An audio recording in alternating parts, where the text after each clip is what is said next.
A man stood at the doorway of a house in Gibeah and found the woman he had abandoned to a mob lying with her hands on the threshold. He placed her body on a donkey, carried her home, took a knife, and divided her into 12 pieces. Then he sent them throughout the territory of Israel. The summons worked. Tribes that had often failed to unite against foreign armies gathered as one against an Israelite city. They demanded the guilty men. The tribe of Benjamin refused to surrender them.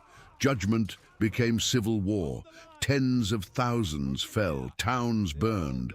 By the time the fighting stopped, Benjamin had been reduced to 600 men, and Israel had nearly destroyed one of its own tribes.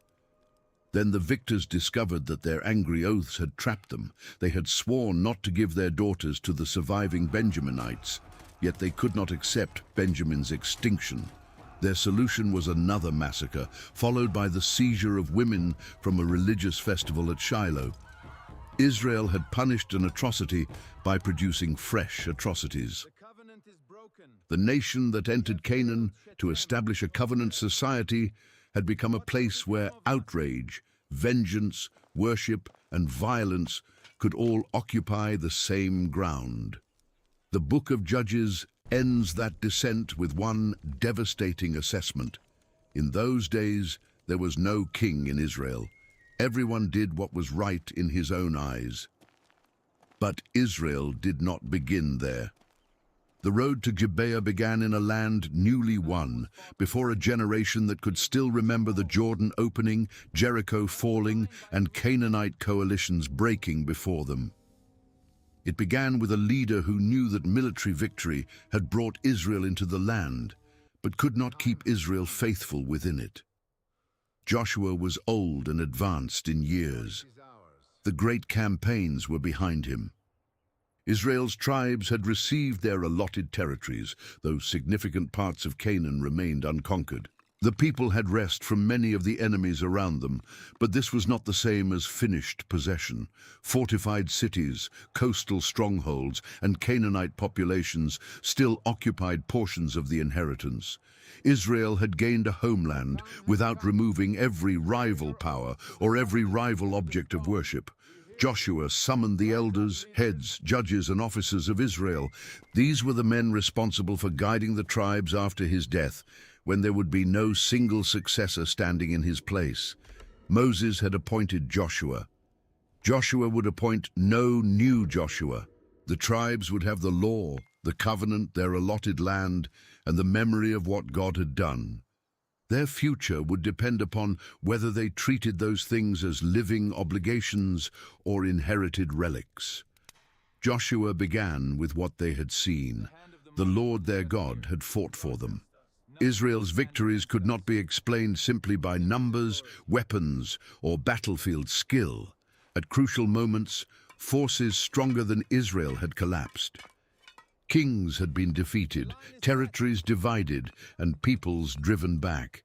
The land now beneath their feet was evidence that the covenant promises made to their ancestors had not been forgotten. There was still work to do. Joshua had allotted the territories of both conquered and unconquered peoples among the tribes. The remaining nations were not outside Israel's responsibility.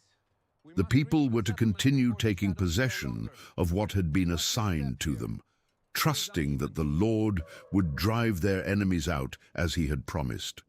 But Joshua's deepest concern was not whether Israel could win another battle. It was whether Israel would remain distinct long enough to receive the victory. They were to be strong and carefully obey everything written in the book of the law of Moses, turning neither to the right nor to the left. They were not to mix with the nations still among them, invoke the names of their gods, swear by them, serve them, or bow down to them. Instead, Joshua told them, "Hold fast to the Lord your God, as you have done to this day." The danger lay in ordinary relationships as much as in organized resistance. If Israel turned back and bound itself to the remaining peoples through marriage and alliance, those nations would no longer be treated as communities whose worship threatened the covenant. Their gods would enter Israelite households through accepted ties of family, commerce, and politics. What an invading army could not force upon Israel might be welcomed gradually. Joshua described the consequences in severe terms. The nations Israel chose to embrace would become snares and traps, whips on their backs and thorns in their eyes. The Lord would no longer drive them out. Eventually, Israel itself would perish from the good land it had been given. The warning was grounded in the same faithfulness that had produced Israel's victories. Every good promise had been fulfilled. Not one had failed. That meant the covenant's warnings could not be dismissed as empty threats. The God who had faithfully brought blessing could also faithfully bring judgment. Possession of the land did not release Israel from obedience. It made obedience more urgent because the gift carried a purpose. Joshua knew his death was near. "I am about to go the way of all the earth," he told the leaders. He would not be present to settle every dispute or summon every campaign. Soon the people would have to live on what they knew, not on Joshua's continued authority. He gathered all Israel at Shechem. The location carried the weight of Israel's ancestral memory. Near Shechem, Abraham had once received the promise that this land would be given to his offspring. Jacob had also settled in the area and had ordered his household to surrender their foreign gods. Generations later, after Israel entered Canaan, Joshua had built an altar on Mount Ebal nearby and publicly read the blessings and curses of the law. Now, at the close of his leadership, Shechem became the setting for a national choice. Joshua called Israel's elders, heads, judges, and officers, and they presented themselves before God. He did not begin by praising their courage. He reached further back than the Exodus, to a time when Israel did not yet exist as a nation. Long ago, Joshua declared, their ancestors lived beyond the Euphrates and served other gods. Terah, the father of Abraham and Nahor, belonged to that world. Then God took Abraham from beyond the river and led him through Canaan. He multiplied his descendants and gave him Isaac. To Isaac came Jacob and Esau. Esau received the hill country of Seir, while Jacob and his sons went down into Egypt. Then came Moses and Aaron, the plagues upon Egypt and Israel's deliverance. The Egyptians pursued the escaping people with chariots and horsemen as far as the sea. Israel cried out, and darkness came between them and their pursuers. The waters covered the Egyptian force. The generation listening at Shechem had inherited this account from parents who had seen its effects and from a community shaped by its memory. The history moved swiftly through wilderness years and eastern victories. Israel crossed into the territory of the Amorites. Sihon fought and was defeated. Balak, king of Moab, called Balaam to curse Israel, but the intended curse became a blessing. Then the people crossed the Jordan. Jericho fell. Amorites, Perizzites, Canaanites, Hittites, Girgashites, Hivites, and Jebusites were delivered into Israel's hand. Joshua's retelling placed the decisive actor at the center of every stage. God had taken Abraham. God had sent Moses and Aaron. God had brought Israel out. God had delivered enemies over to them. They had received land on which they had not labored and cities they had not built. They were eating from vineyards and olive groves they had not planted. The proper response was clear. "Fear the Lord and serve him in sincerity and faithfulness," Joshua said. The gods served by their ancestors beyond the Euphrates had to be put away. So did the gods of Egypt. Israel could not carry the objects and loyalties of former bondage into covenant life and pretend that allegiance remained undivided. Then Joshua placed the choice before them. If serving the Lord seemed undesirable, they were to choose whom they would serve: the ancestral gods from beyond the river, or the gods of the Amorites whose land they now occupied. Neutrality was not offered. Every household and tribe would be ordered around some ultimate allegiance. Joshua gave his own answer without waiting for theirs. "As for me and my house, we will serve the Lord." The people responded by rejecting the thought of forsaking the Lord. They appealed to the same history Joshua had just recounted. The Lord had brought them and their ancestors out of Egypt, out of slavery. He had performed great signs before their eyes, preserved them along the way, and driven out the peoples of the land. Therefore, they said, they too would serve the Lord, for he was their God. Joshua did not accept the declaration cheaply. He told them they were not able to serve the Lord because he was holy and jealous. Rebellion could not be covered by enthusiasm at a public assembly. If they forsook him and served foreign gods, the one who had done them good would turn and bring disaster upon them. The people insisted, "No, we will serve the Lord." Joshua made their words legally and morally weighty. They were witnesses against themselves. They had chosen the Lord. "We are witnesses," they answered.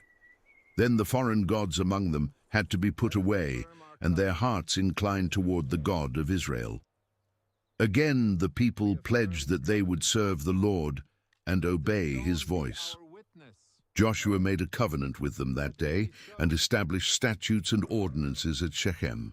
He recorded the words in the book of the law of God. Then he took a large stone and set it up beneath the oak near the sanctuary of the Lord. The stone was not a god or an object of worship.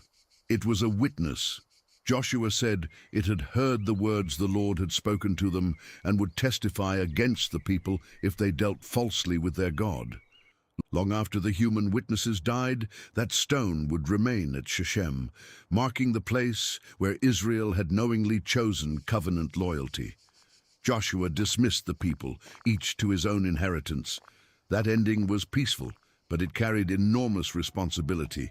Each tribe returned to a distinct territory with unfinished enemies, local pressures, and decisions that would seldom feel as dramatic as the assembly at Shechem. Covenant faithfulness would now be tested away from the united gathering. In marriages, treaties, household worship, land disputes, military fears, and the daily attraction of Canaanite life. Joshua died at the age of 110. He was buried within his own inheritance at Timnath-Serah, in the hill country of Ephraim, north of Mount Gaash. The leader who had brought Israel across the Jordan now rested in the land he had helped apportion.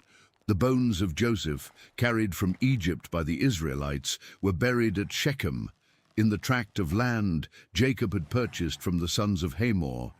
Joseph had died in Egypt, believing that God would visit his people and bring them to the promised land. His burial joined the beginning of that promise to its fulfillment. The displaced family had become a nation possessing territory in Canaan. Eleazar, son of Aaron, also died. He was buried at Gibeah, the town in the hill country of Ephraim, given to his son Phinehas. With Joshua's death, Israel lost the commander who had led the conquest. With Eleazar's, it lost the high priest who had stood beside him during the division of the land. The two offices that had guided the settlement passed into other hands, but no single pair replaced their shared authority over the whole nation. For a time, the covenant held. Israel served the Lord throughout Joshua's lifetime and throughout the lifetimes of the elders who outlived him, people who knew the great works the Lord had done for Israel. Their knowledge was more than information. They belonged to the generation that had crossed into Canaan, fought under Joshua, and watched impossible barriers give way. But one by one, those witnesses died. Another generation arose after them. They inhabited the same land, lived among the memorials, and inherited the victories. Yet they did not know the Lord or the work he had done for Israel in the way the generation before them had known it. The covenant had been spoken. The people had answered. The stone at Shechem still stood. Now the inheritance belonged to a generation that remembered the land more readily than the God who had given it. That failure of memory did not happen in a single moment. It took shape through unfinished battles, practical compromises, and enemies permitted to remain where Israel had been commanded to take possession. After Joshua's death, the Israelites asked the Lord which tribe should go up first against the Canaanites. The answer was Judah. I have given the land into their hand. Judah did not go alone. The tribe called upon Simeon, whose inheritance lay within Judah's larger southern territory. Judah would help Simeon fight for its allotted land, and Simeon would join Judah's campaign in return. The arrangement recognized how closely their interests were joined. Together, they moved against the Canaanites and Perizzites at Bezek and defeated a force of 10,000 men. The ruler of Bezek fled, but the Israelites pursued and captured him. They cut off his thumbs and big toes, the same mutilation he had inflicted on defeated kings. Adoni-Bezek recognized the reversal immediately. 70 kings, he said, had once gathered scraps beneath his table with their thumbs and big toes cut off. As I have done, so God has repaid me. He was taken to Jerusalem, where he died. Judah attacked Jerusalem and put the city to the sword, setting it on fire. Yet this did not establish permanent Israelite control over the entire stronghold. Jerusalem stood near the boundary between Judah and Benjamin, and its defensible position made it difficult to hold. The Jebusite presence there would endure, a reminder that defeating a city and securely possessing it were not always the same achievement. From Jerusalem, Judah's campaign moved through the hill country, the southern wilderness known as the Negev, and the western foothills. These three zones presented different conditions. The hills offered ridges and fortified settlements. The Negev opened toward dry country. The foothills descended toward the broad coastal plain, where Canaanite cities had greater access to chariots and trade routes. Judah could not treat the whole inheritance as one battlefield. One of the campaign's central objectives was Hebron, formerly called Kiriath Arba. The city was associated with Israel's ancestors and had been assigned to Caleb. Decades earlier, Caleb had been one of the 12 men sent by Moses to explore Canaan. 10 spies had warned that the inhabitants were too powerful. Caleb and Joshua had urged Israel to trust the Lord and enter the land. Because Caleb had remained faithful, he was promised an inheritance within it. Now the promise had to be possessed. The clans of Sheshai, Ahiman, and Talmai were driven out of Hebron. From there, the campaign turned toward Gibeah, then called Kiriath Sepher. Caleb offered his daughter Achsah in marriage to the man who attacked and captured it. Othniel, the son of Caleb's younger brother Kenaz, took the city. Caleb gave him Achsah. The marriage linked victory in the land with the establishment of a household. But Achsah understood that a name on a map was not enough. She urged Othniel to ask her father for a field. Then when she came to Caleb, she got down from her donkey, and Caleb asked what she wanted. "Give me a blessing," she said. "Since you have given me land in the Negev, give me springs of water also."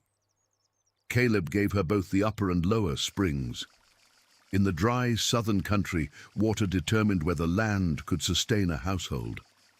Achsah was not asking for an ornament to accompany her inheritance. She was asking for what would make that inheritance fruitful. Her brief request belonged to the same work as the capture of Gibeah. Receiving the land meant learning what was required to live in it. The descendants of Moses' father-in-law, identified here as Kenites, also moved into Judah's territory. They came from the city of Palms, near Jericho, and settled with the people in the wilderness of Judah, south of Arad. Their presence reflected alliances formed during Israel's journey. Not everyone dwelling among the tribes belonged to the Canaanite systems Israel had been commanded to oppose.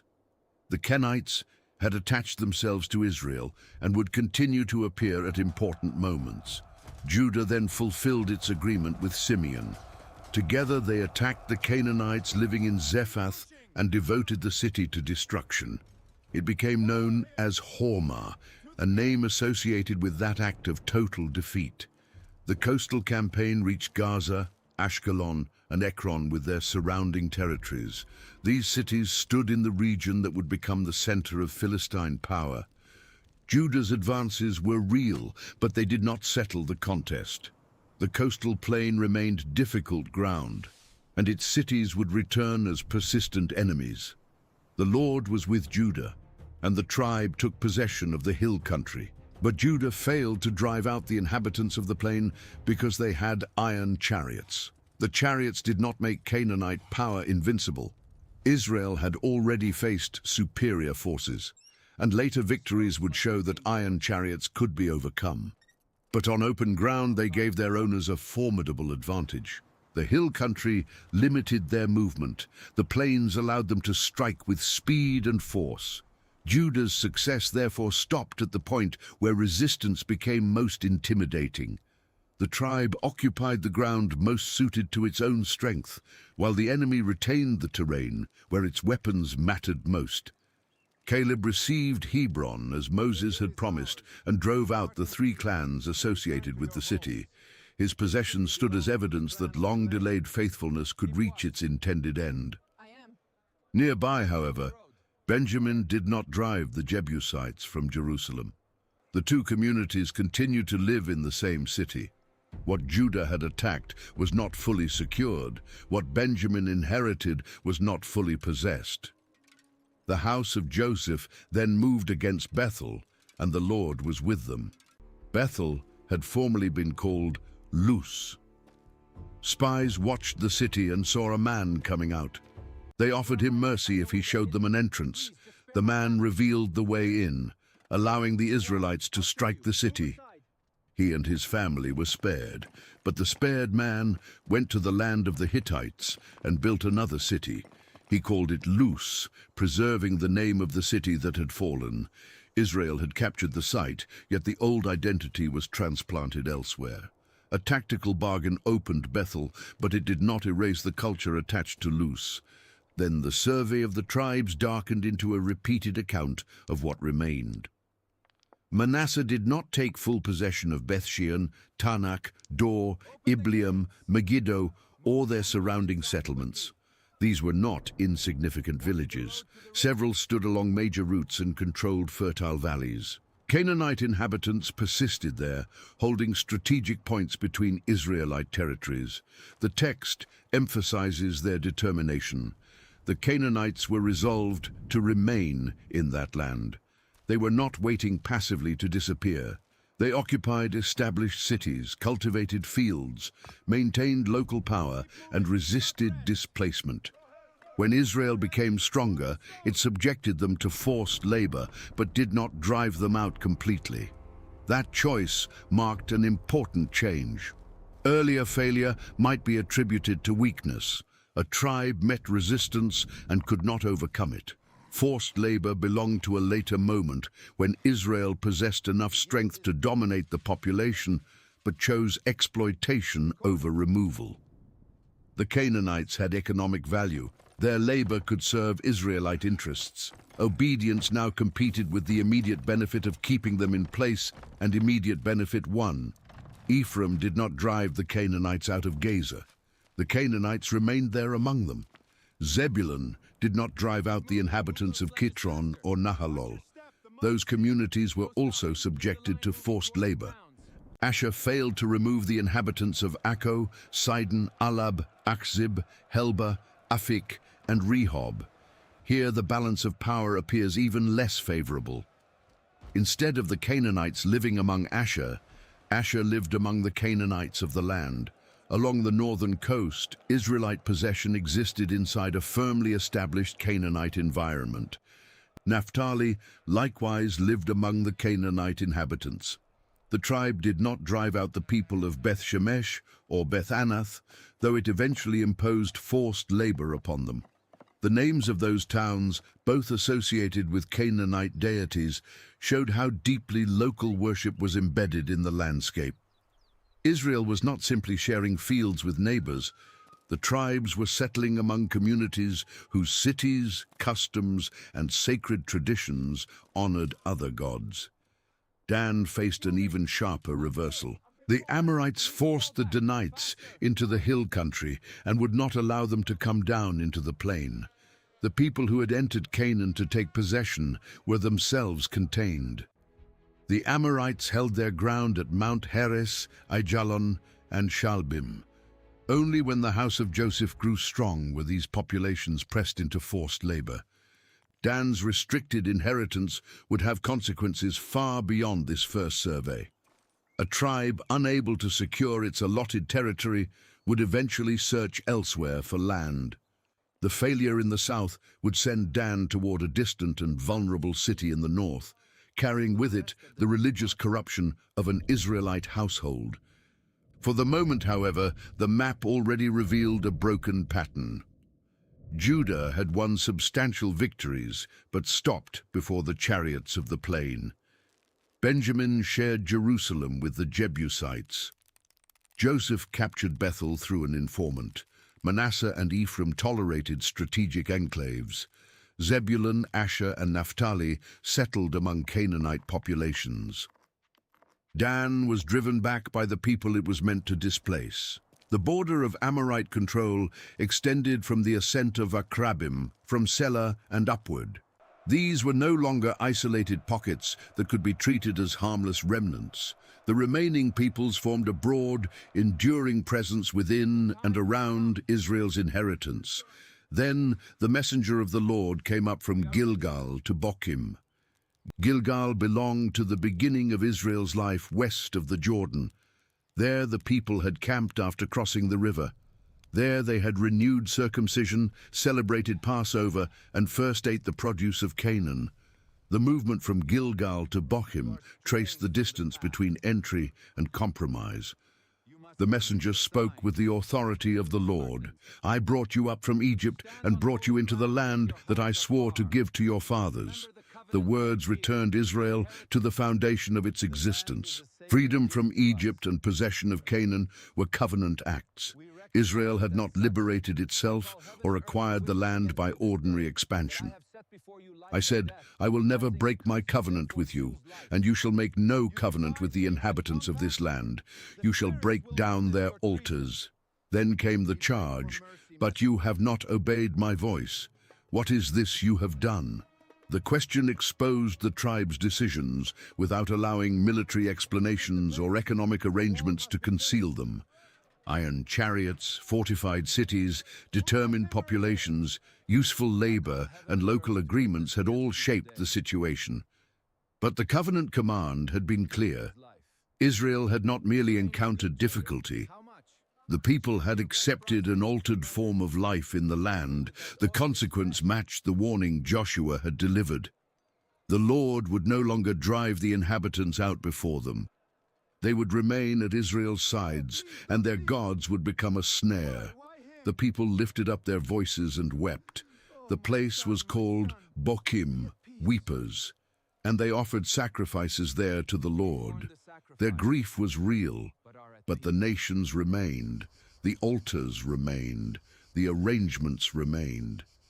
Israel wept over the announced consequence without undoing the choices that had produced it. The conquest had slowed into coexistence. Coexistence had become dependence, and dependence opened Israelite homes and tribes to the worship of the people around them. The danger Joshua had named at the end of his life was no longer a distant possibility. It now occupied cities within Israel's borders, worked in Israel's fields, stood at local shrines, and waited for the generation that knew the Lord's works to pass completely from the land. Once that generation was gathered to its ancestors, the people abandoned the Lord and served the Baals and the Ashtoreths. These were the gods associated with the peoples around them, worshipped in local forms across Canaan. Israel's compromise had reached its intended destination. The surviving nations were no longer simply neighbors or laborers. Their worship had become Israel's worship. The people provoked the God who had brought them out of Egypt. He gave them into the hands of raiders, who plundered them and sold them into the power of enemies on every side. Israel could no longer stand against those enemies. Whenever the people marched out, the hand of the Lord was against them, just as he had warned and as they had sworn to accept under the covenant. The result was severe distress. Then the Lord raised up judges. These judges were not courtroom officials in the modern sense, and they did not form a continuous line of national rulers. They were leaders raised in particular crises, often in particular regions, to rescue Israel from oppression. Some commanded armies, some settled disputes, some governed for years after delivering the people. Their authority varied, as did their character. What held their stories together was the pattern surrounding them. Israel turned to other gods. An enemy gained power over them. Their suffering became unbearable. The Lord raised a deliverer and remained with that judge, saving the people from their oppressors throughout the judge's lifetime. The people found relief.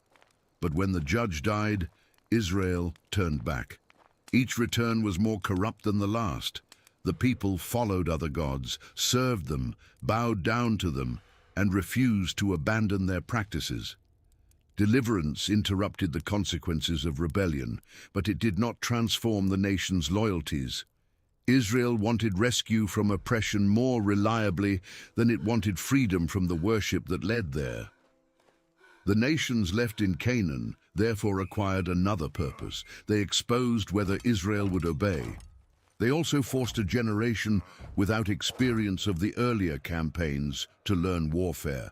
The Canaanites, Hittites, Amorites, Perizzites, Hivites, and Jebusites remained among them. Israel lived beside them, intermarried with them, and served their gods. The first great oppression came from the northeast. Cushan-Rishathaim, king of Aram-Naharaim, gained power over Israel for 8 years. His realm lay beyond Israel's immediate territory, in the region associated with Mesopotamia. A foreign king from far beyond Canaan was now extracting submission from the people who had been given the land. Israel cried out to the Lord, and a deliverer arose. Othniel, son of Kenaz, Caleb's younger relative, the same man who had captured Gibeah and received Achsah as his wife. His earlier faithfulness in taking the land now became preparation for a wider task. The Spirit of the Lord came upon Othniel. He judged Israel, went out to war, and prevailed over Cushan-Rishathaim. The foreign king was delivered into his hand. Then the land had rest for 40 years. Othniel's account is brief and complete. Israel rebelled, suffered, cried out, and was delivered by a leader whose victory restored peace. Nothing in his conduct complicates the rescue. He came from a household marked by confidence in Israel's inheritance, defeated the oppressor, and left the land at rest. Then Othniel died. Israel again did evil in the sight of the Lord. This time the threat came from across the Jordan, much closer to the heart of the land. Eglon, king of Moab, was strengthened against Israel. He formed an alliance with the Ammonites and Amalekites, attacked and took possession of the city of palms near Jericho. Jericho stood beside Israel's old entrance route into Canaan. The city's fall had once announced that the land was opening before them. Now its region became a base for a foreign ruler. Moab controlled the approaches from the east and held fertile territory near the Jordan. For 18 years, the Israelites served Eglon. At last they cried out again, and the Lord raised up Ehud son of Gera, a Benjaminite. He was left-handed. Benjaminite identity carried an irony here. The tribal name was associated with the right hand, yet Israel's deliverer would act through his left. The Israelites sent tribute to Eglon through Ehud. Tribute was the regular acknowledgement of subjection, likely consisting of valuable goods or produce collected from the people. Its delivery brought an Israelite representative into the presence of the Moabite king. Ehud used that access carefully. He made a double-edged sword about a cubit long and strapped it beneath his clothing on his right thigh. A weapon there could be drawn naturally with the left hand and might be missed by anyone expecting a swordsman to carry on the opposite side. Ehud presented the tribute to Eglon, who was a very fat man. When the formal business was finished, Ehud sent away the people who had carried the tribute. He traveled with them as far as the carved images near Gilgal, then turned back alone. "I have a secret message for you, O king," he said. Eglon commanded silence, and his attendants withdrew. Ehud approached, while the king sat alone in the cool upper room of his residence. "I have a message from God for you," Ehud said. Eglon rose from his seat. Ehud reached with his left hand, drew the sword from his right thigh, and thrust it into the king's belly. The blade went in after the hilt, and the fat closed over it. Ehud did not pull the sword out. He went out through the porch, shut and locked the doors of the upper room behind him, and escaped. The servants returned and found the doors locked. They assumed the king was relieving himself in the cool room, so they waited. Their reluctance to interrupt him gave Ehud the time he needed. At last, embarrassed by the delay, they took a key and opened the doors. Their master lay dead on the floor. By then, Ehud had passed the carved images and escaped to Seirah. There he sounded the trumpet in the hill country of Ephraim. Israelites came down with him, and he placed himself at their head. "Follow me," he told them, "for the Lord has given your enemies, the Moabites, into your hand." The assassination had removed the ruler, but Ehud understood that one dead king did not end 18 years of domination. Moabite forces still occupied Israelite ground and maintained access to reinforcements east of the river. The Israelites followed Ehud down from the hills and seized the fords of the Jordan, leading toward Moab. No one was allowed to cross. The river crossings turned the geography against the occupying army. Moabite soldiers west of the Jordan could neither escape home nor receive easy support. Israel struck down about 10,000 of them, all described as strong and able men. None escaped. Moab was subdued under Israel's hand, and the land had rest for 80 years. The deliverance had begun with an apparent act of submission. Eglon received Israel's tribute as proof of his control. Ehud turned that obligation into access, his concealed sword into opportunity, and the delay outside the locked chamber into time. Then he transformed a secret killing into public revolt by seizing the route the enemy needed most. After Ehud came Shamgar, son of Anath. His appearance is even briefer than Othniel's. He killed 600 Philistines with an ox goad and saved Israel. An ox goad was an agricultural implement used to direct working animals, but in Shamgar's hands it became a weapon. His name and patronymic may reflect the mixed cultural world of the period, yet his place in the account is direct. When Philistine danger emerged, he delivered Israel. The enemies on the western plain were becoming more prominent, and the ordinary tools of rural life could be turned toward survival. But the longer peace associated with Ehud did not break the cycle. After his death, the Israelites again did evil in the sight of the Lord. This time they were sold into the hand of Jabin, a Canaanite king who reigned at Hazor. The name Jabin had belonged to an earlier king of Hazor defeated during Joshua's northern campaign. Its appearance again may represent a dynastic title, but the political meaning was unmistakable. Canaanite power had reformed in the very region where Israel had once broken it. Hazor had been the leading city of the northern coalition Joshua defeated.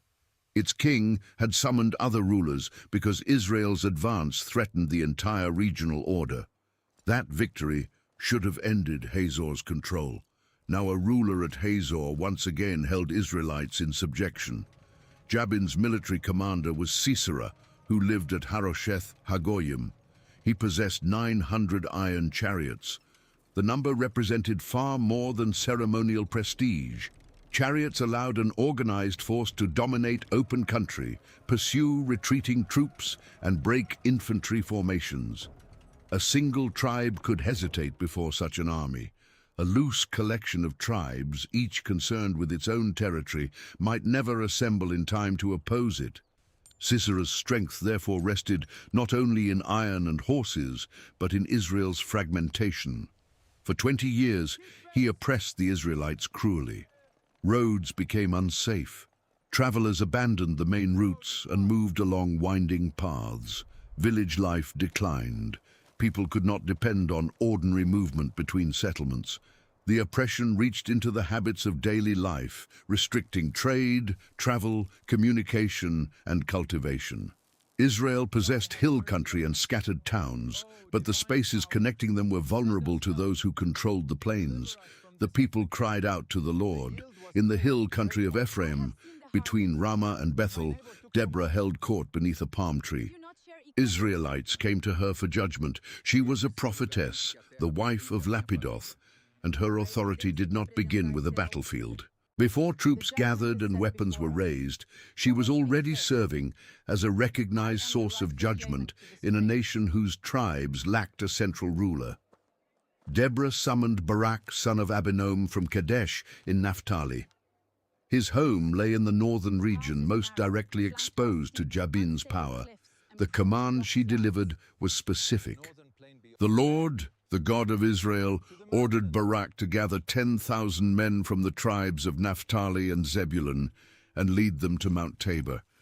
There, God would draw Sisera toward the Kishon River with his chariots and troops and give him into Barak's hand. Mount Tabor rose above the surrounding country near the boundary of the northern tribes.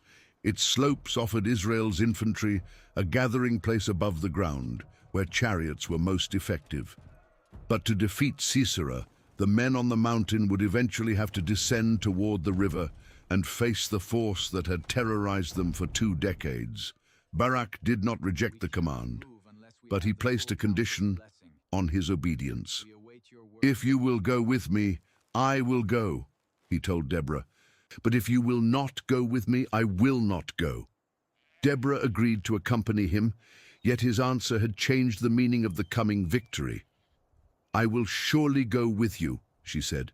"Nevertheless, the road on which you are going will not lead to your glory, for the Lord will sell Sisera into the hand of a woman." Then Deborah rose and went with Barak to Kadesh. The summons went out among Naphtali and Zebulun. 10,000 men followed Barak, and Deborah went up with them. Above the plain, an Israelite force began to gather. Below them waited 900 chariots, a commander who had ruled the roads for 20 years, and a river that seemed to belong to the army, strong enough to control it. Near Kadesh, another development had placed a tent beside the approaching conflict. Heber the Kenite had separated from the other Kenites, the descendants of Moses' father-in-law, and pitched near the oak at Zananim. His household had settled within reach of both the Israelite gathering place and the territory controlled by Jabin. There was peace between Jabin and Heber's family. When Sisera learned that Barak had gone up Mount Tabor, he summoned his entire force from Harosheth Hagoyim to the Kishon River. All 900 iron chariots came with him, together with his troops. The machine that had enforced Canaanite control for 20 years now concentrated beneath the mountain. Deborah told Barak, "Up, for this is the day in which the Lord has given Sisera into your hand. Has not the Lord gone out before you?" Barak descended from Mount Tabor with 10,000 men behind him. The advantage should have belonged to Sisera. Chariots were built for open country, and Barak's infantry had left the protection of the heights. But the battle did not unfold according to the strength displayed on the plain. The Lord threw Sisera's chariots and army into confusion before Barak. The later victory song describes the heavens pouring, the clouds dropping water, and the Kishon sweeping the enemy away. The river that marked the battlefield became part of Sisera's destruction. His chariot force could no longer operate as the instrument of control Israel had feared. Barak's men struck. Sisera abandoned his chariot and fled on foot. The reversal was complete. The commander who had made Israel's roads unsafe now ran without the weapon that embodied his power. Barak pursued the chariots and troops toward Harosheth Hagoyim. Sisera's entire army fell by the sword. Not one remained. But Sisera himself escaped the battlefield and headed toward the tent of Jael, Heber's wife. The peace between Heber's household and Jabin made it appear to be a place of refuge. A fugitive commander could expect safety there more readily than in an Israelite settlement. Jael came out to meet him. "Turn aside, my lord," she said. "Turn aside to me. Do not be afraid." Sisera entered her tent, and she covered him with a blanket. He asked for a little water because he was thirsty. Jael opened a container of milk, gave him a drink, and covered him again. Then he told her to stand at the entrance. If anyone came and asked whether a man was inside, she was to say no. Exhausted from the collapse of his army and his flight from the battlefield, Sisera fell into a deep sleep. Jael took a tent peg and a hammer. She approached quietly and drove the peg through his temple into the ground.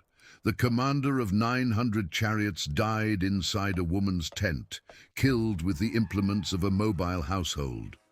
Barak arrived in pursuit. Jael went out to meet him. "Come," she said, "and I will show you the man whom you are seeking." Barak entered and saw Sisera lying dead, the peg through his temple. Deborah's word had been fulfilled. Barak had led the army, and Israel had won the field.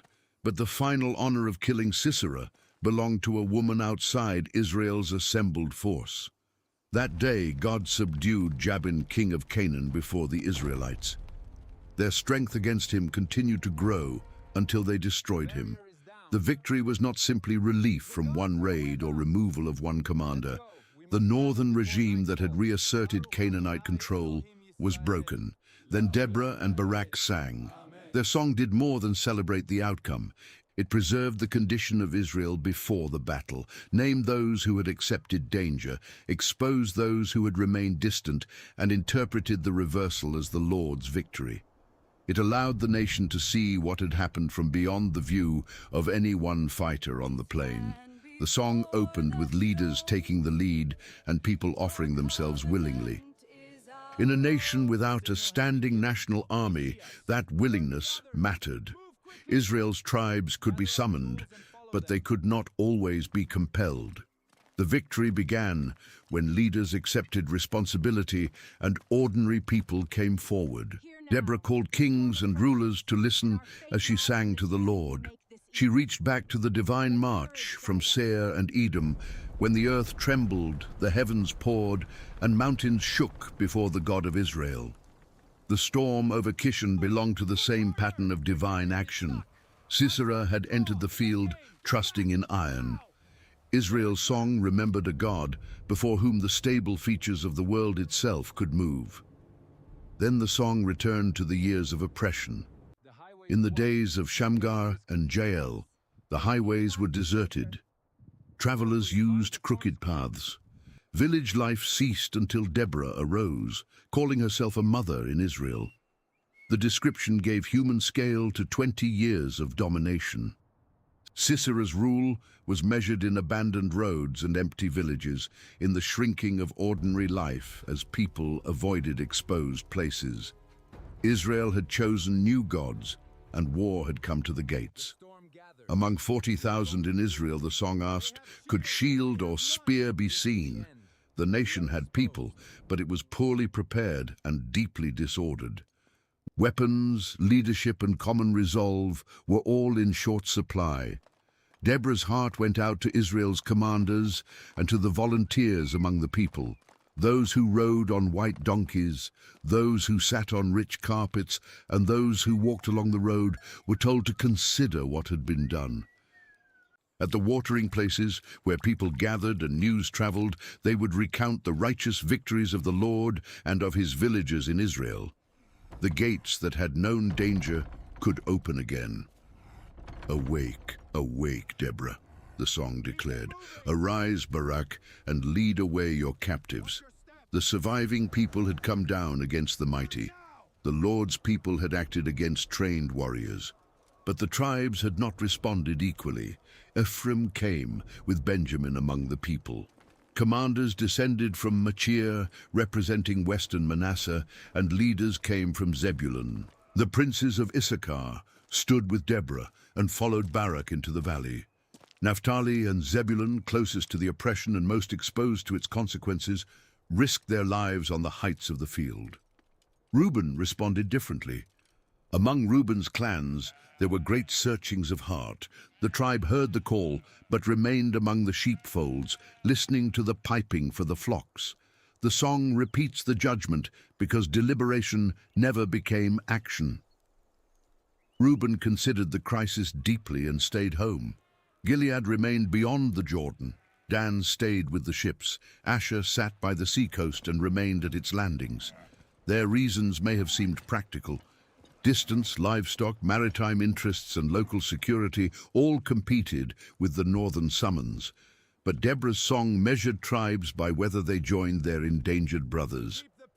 In a confederation bound by covenant, neutrality strengthened the oppressor. Those who stayed away still benefited when others won. The harshest judgment fell on Meroz.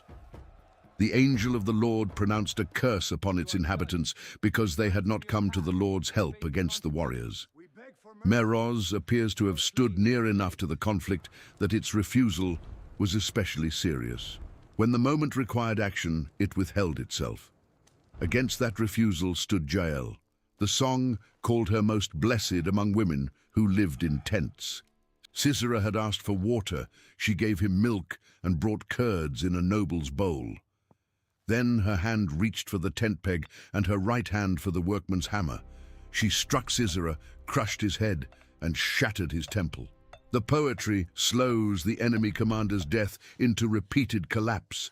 He sank, he fell, he lay still at her feet. Where he sank, there he fell, dead. Then the song moved far from Jael's tent to a window in Sisera's home. His mother looked through the lattice and cried out, "Why is his chariot so long in coming? Why is the clatter of his chariots delayed?"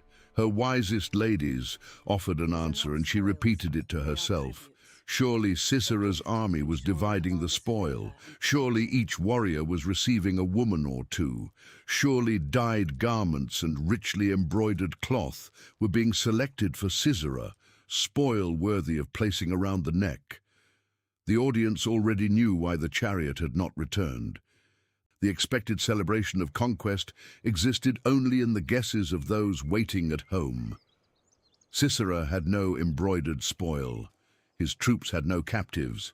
His chariots lay abandoned, and he lay dead inside Jael's tent. The women imagined Israelite women being divided among victorious soldiers, while a woman had delivered the final blow against their commander. The song offered no gentle separation between Sisera's military oppression and the household awaiting its rewards. The wealth expected at the window had been taken through the defeat and humiliation of others. His mother's confidence revealed the normal pattern of his victories and made the silence of his return more severe. Deborah ended with a prayer shaped by the battle. "So may all your enemies perish, O Lord, but may those who love him be like the sun when it rises in its strength." Then the land had rest for 40 years. For one generation, roads could be traveled, villages inhabited, fields worked, and gates approached without Sisera's chariots enforcing Jabin's will. Deborah had judged beneath her palm and summoned a commander. Barak had gathered tribes and led them down the mountain. Naphtali and Zebulun had risked themselves. The Kishon had become a weapon against iron. Jael had turned an apparent refuge into the place where the fleeing oppressor met his end. The victory also revealed the limits of Israel's unity. Some tribes answered quickly, some wrestled with the decision, and some never came. They could act together, but their solidarity depended on willingness awakened by crisis. No permanent structure held them in common purpose once the danger passed. 40 years of peace did not settle that weakness. Nor did Deborah's song preserve Israel from the choice that had preceded the war. The generation that celebrated the Lord's victory could hand the song to its children, but each generation would still decide which gods to serve. When Israel again did evil in the sight of the Lord, the next enemy did not settle into fortified cities or patrol the roads with chariots. It came from the east in overwhelming numbers, returned with every harvest, and left the land stripped almost bare. For 7 years the Lord gave Israel into the hand of Midian. The raids came with the seasons. Midianites crossed into the land with Amalekites and other peoples from the east, pitched their camps and destroyed the produce as far south as Gaza.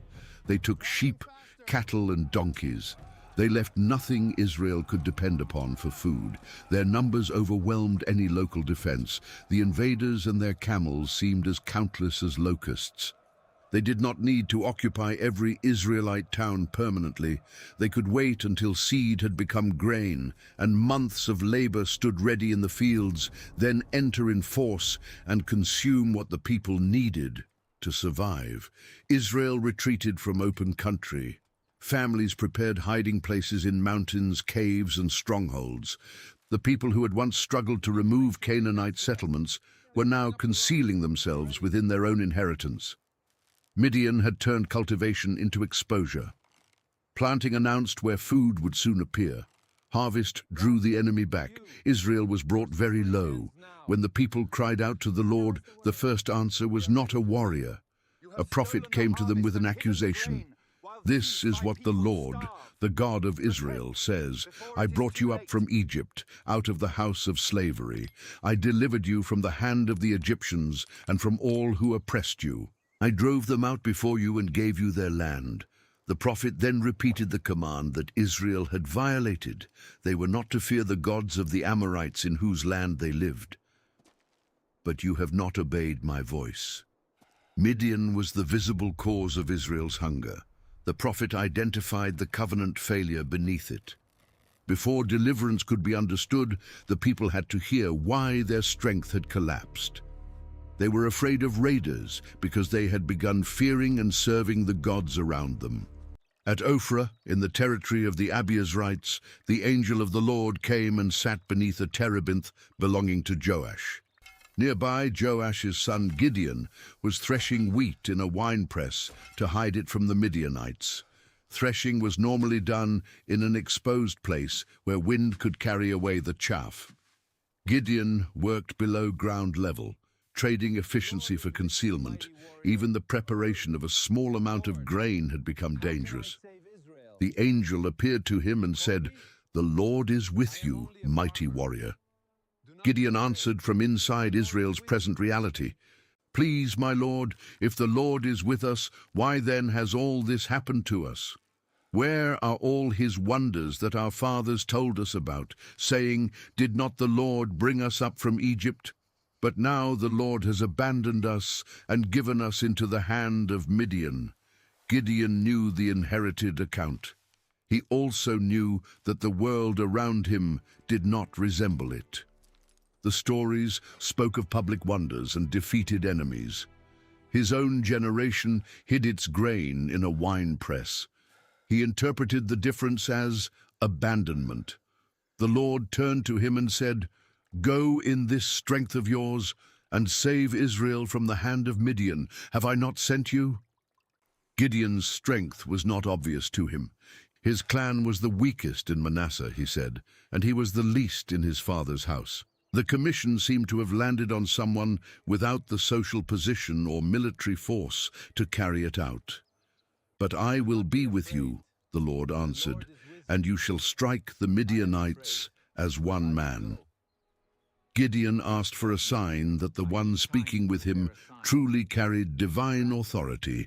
He requested that his visitor remain while he prepared an offering. He took a young goat and made unleavened cakes from a generous measure of flour. He placed the meat in a basket and the broth in a pot, brought them beneath the terebinth, and presented them. The angel told him to place the meat and cakes on a rock and pour out the broth. Gideon obeyed. The angel touched the offering with the tip of the staff in his hand. Fire rose from the rock and consumed the meat and bread. Then the angel disappeared. Gideon understood whom he had encountered and became afraid. To see the angel of the Lord seemed to him a reason to expect death. But the Lord said, "Peace be to you. Do not fear. You shall not die." Gideon built an altar there and called it, "The Lord is Peace." It remained at Ophrah among the Abiezrites as a testimony that the man hiding from Midian had met the God whose presence he had doubted and had survived. His first assignment was not against the raiders. That night the Lord told Gideon to take his father's bull, along with a second bull 7 years old. He was to tear down his father's altar to Baal and cut down the Asherah pole beside it. On the top of the stronghold, he was to build a properly arranged altar to the Lord. Then he was to offer the second bull as a burnt offering, using the wood of the cut Asherah. The deliverer's first enemy stood inside his father's property. The religious allegiance condemned by the prophet had a local altar, a sacred pole, and community protection. Before Gideon led Israel against Midian, he had to act against the worship Israel had adopted.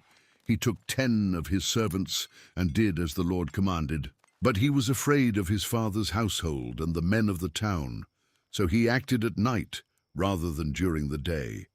By morning, the altar of Baal had been pulled down. The Asherah beside it had been cut apart. In their place stood an altar to the Lord, and the second bull had been offered upon it. The townsmen asked one another who had done this. They investigated and were told that Gideon, son of Joash, was responsible. "Bring out your son," they demanded of Joash. "He must die because he has broken down the altar of Baal and cut down the Asherah beside it." The reaction exposed who was truly protected in Ophrah. Israel had cried out for rescue, yet an Israelite town demanded an Israelite's death for destroying the altar of a Canaanite god. The people wanted relief from Midian while defending the worship connected to their disobedience. Joash stood against the crowd. "Will you contend for Baal?" he asked. "Or will you save him? Whoever contends for him shall be put to death by morning. If he is a god, let him contend for himself, because his altar has been broken down." Joash had owned the altar, but Gideon's action forced a decision upon him. He would not kill his son to defend a god unable to defend its own shrine. From that day Gideon was called Jerubbaal, meaning "let Baal contend against him." The name began as a challenge. If Baal possessed power, Baal could answer the insult personally. Gideon remained alive. Then the threat outside Israel gathered again. Midianites, Amalekites, and the peoples of the east joined forces, crossed the Jordan, and camped in the valley of Jezreel. This broad, fertile valley lay along vital routes and provided excellent ground for a large, mobile force. The invaders had returned to consume another harvest. The Spirit of the Lord clothed Gideon, and he sounded the trumpet. The Abiezrites were called out to follow him. The change was immediate. The man who had hidden his wheat and dismantled an altar under cover of darkness now issued a public summons in the same region. His own clan, whose standing he had described as weak, answered first. He sent messengers throughout Manasseh, and the tribe also gathered behind him. More messengers went to Asher, Zebulun, and Naphtali, and men from those northern tribes came up to meet the threat. The emerging coalition reached beyond Gideon's household and local town. Midian's raids endangered the land broadly enough to draw several tribes together. Yet the army gathering around Gideon could also see what stood across the valley, an eastern host whose size had forced Israel into caves for 7 years. Gideon had received a commission, witnessed fire rise from a rock, survived the destruction of Baal's altar, and seen men answer his trumpet. Still, he asked for another confirmation. "If you will save Israel by my hand, as you have said," he prayed, "look, I am laying a fleece of wool on the threshing floor. If there is dew on the fleece alone, and it is dry on all the ground, then I shall know that you will save Israel by my hand, as you have said." In the morning it was so. Gideon rose early, took the fleece, and wrung enough dew from it to fill a bowl with water. The sign matched his request exactly. The fleece was wet, the ground dry. Then Gideon asked again, "Do not let your anger burn against me.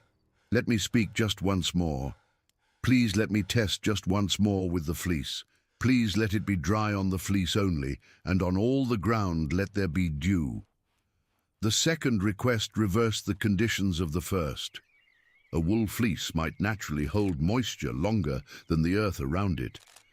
Gideon now asked for the fleece to remain dry while dew covered the ground. That night, God did so. The fleece alone was dry, and dew lay upon all the ground. Gideon now had the confirmation he had requested in both directions. He knew the command. He knew the promised outcome. The tribes were gathering, and the enemy was in the valley. But the army assembling around him created a new danger. If thousands of Israelites defeated Midian, they could attribute the victory to their own strength. The people who had doubted whether God remained with them might emerge convinced that they had saved themselves. So before Gideon could descend against the invaders, the force answering his trumpet would have to be reduced.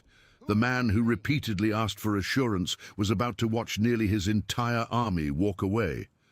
Gideon, now called Jerubbaal, rose early and camped with his men beside the spring of Harod. The Midianite camp lay north of them in the valley, near the hill of Moreh.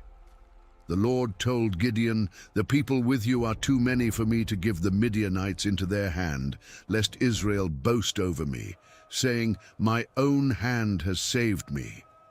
32,000 Israelites had gathered. Against the immense eastern encampment, even that number did not look excessive, but the coming battle was meant to reveal why Israel was delivered. If the victory could be claimed as an ordinary military success, Israel might escape Midian without recognizing the God who had answered its cry. Gideon was instructed to make a proclamation in the hearing of the army. "Whoever is fearful and trembling, let him return home." 22,000 men left, 10,000 remained. The departure was permitted under Israel's laws for war. A frightened soldier could spread fear through the ranks, weakening those beside him. Yet the scale of the response exposed how deeply Midian had intimidated the people. More than 2/3 of Gideon's force admitted their fear and withdrew before the battle began. The Lord told Gideon, "The people are still too many." He was to take the remaining men down to the water. There, a further separation would be made. Gideon did not choose the test or receive an explanation of which behavior would qualify a man. He brought the army to the water and watched. Some knelt to drink. Others brought water to their mouths with their hands, lapping from them.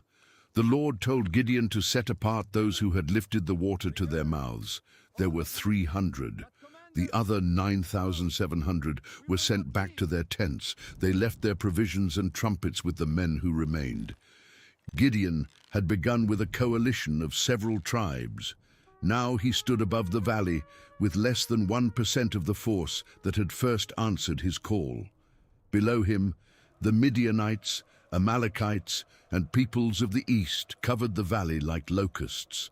Their camels were beyond counting compared to the sand along the seashore. The reduction had removed every plausible basis for confidence in numbers. It also brought Gideon back to the weakness he had felt when first commissioned. He had asked how someone of his standing could save Israel. Then an army had gathered around him. Now almost all of it was gone, and the promise remained unchanged. "By the 300 men who lapped, I will save you and give the Midianites into your hand." That night, the Lord told Gideon to rise and go down against the camp because it had been given into his hand. Then another provision was made for Gideon's fear. If he was still afraid to attack, he could first enter the camp with his servant Purah and listen to what the enemy was saying. What he heard would strengthen him. Gideon took Purah and descended to the outer edge of the armed men in the camp. The enemy force stretched through the valley. Tents, animals, and soldiers filled the ground that Israel's reduced company was supposed to attack. Gideon approached one of the outposts without announcing himself. At that moment, one Midianite was telling another about a dream. "A cake of barley bread tumbled into the camp of Midian," he said. "It came to the tent and struck it so that it fell and turned it upside down, and the tent collapsed." Barley was a humble grain, associated with the food available to poorer people. In the dream, an ordinary loaf rolled into the camp and overturned a tent. The other man immediately interpreted it. This is no other than the sword of Gideon son of Joash, a man of Israel. God has given Midian and all the camp into his hand. Gideon had entered the camp seeking reassurance and heard his own name spoken by the enemy. The Midianites, who appeared invulnerable from the hills, were already imagining their collapse. Gideon had needed repeated signs that God would deliver Israel through him. Now a Midianite interpreted a Midianite's dream as confirmation of that very outcome. When Gideon heard the dream and its interpretation, he worshipped. Then he returned to the Israelite camp and said, "Arise, for the Lord has given the host of Midian into your hand." Nothing visible in the balance of power had changed. Gideon still had 300 men, and the valley still held an army beyond counting. But he returned from the enemy outpost with knowledge of fear inside the opposing camp. The assurance he had received now became confidence he could give to others. He divided the 300 men into 3 companies. Each man received a trumpet and an empty jar with a torch concealed inside it. This was not the equipment of a force preparing to meet cavalry and infantry in direct formation.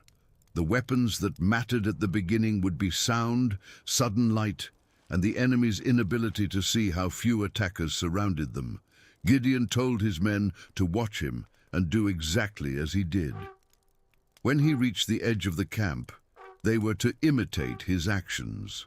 When Gideon and those with him blew their trumpets, the other companies were to sound theirs around the entire camp and shout, "For the Lord and for Gideon!"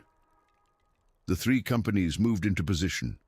They arrived at the beginning of the middle watch, just after the guards had been changed. The timing caught the camp at a moment of transition, when one group had taken its posts and another had withdrawn. Then Gideon's company blew its trumpets and smashed the jars in its hands. The other 2 companies answered. 300 jars broke, 300 torches suddenly appeared around the camp. 300 trumpets sounded from different directions. Each man held his torch in his left hand and his trumpet in his right. They did not rush down into the mass of Midianite soldiers. They stood in position around the camp and shouted, "A sword for the Lord and for Gideon." The blast of one trumpet could ordinarily represent far more than one fighter. To the men waking in darkness, hearing horns all around them and seeing lines of fire where none had been moments before, the sound suggested a much larger force. The dream of collapse now seemed to be taking visible form. The entire Midianite army began to run, crying out as it fled.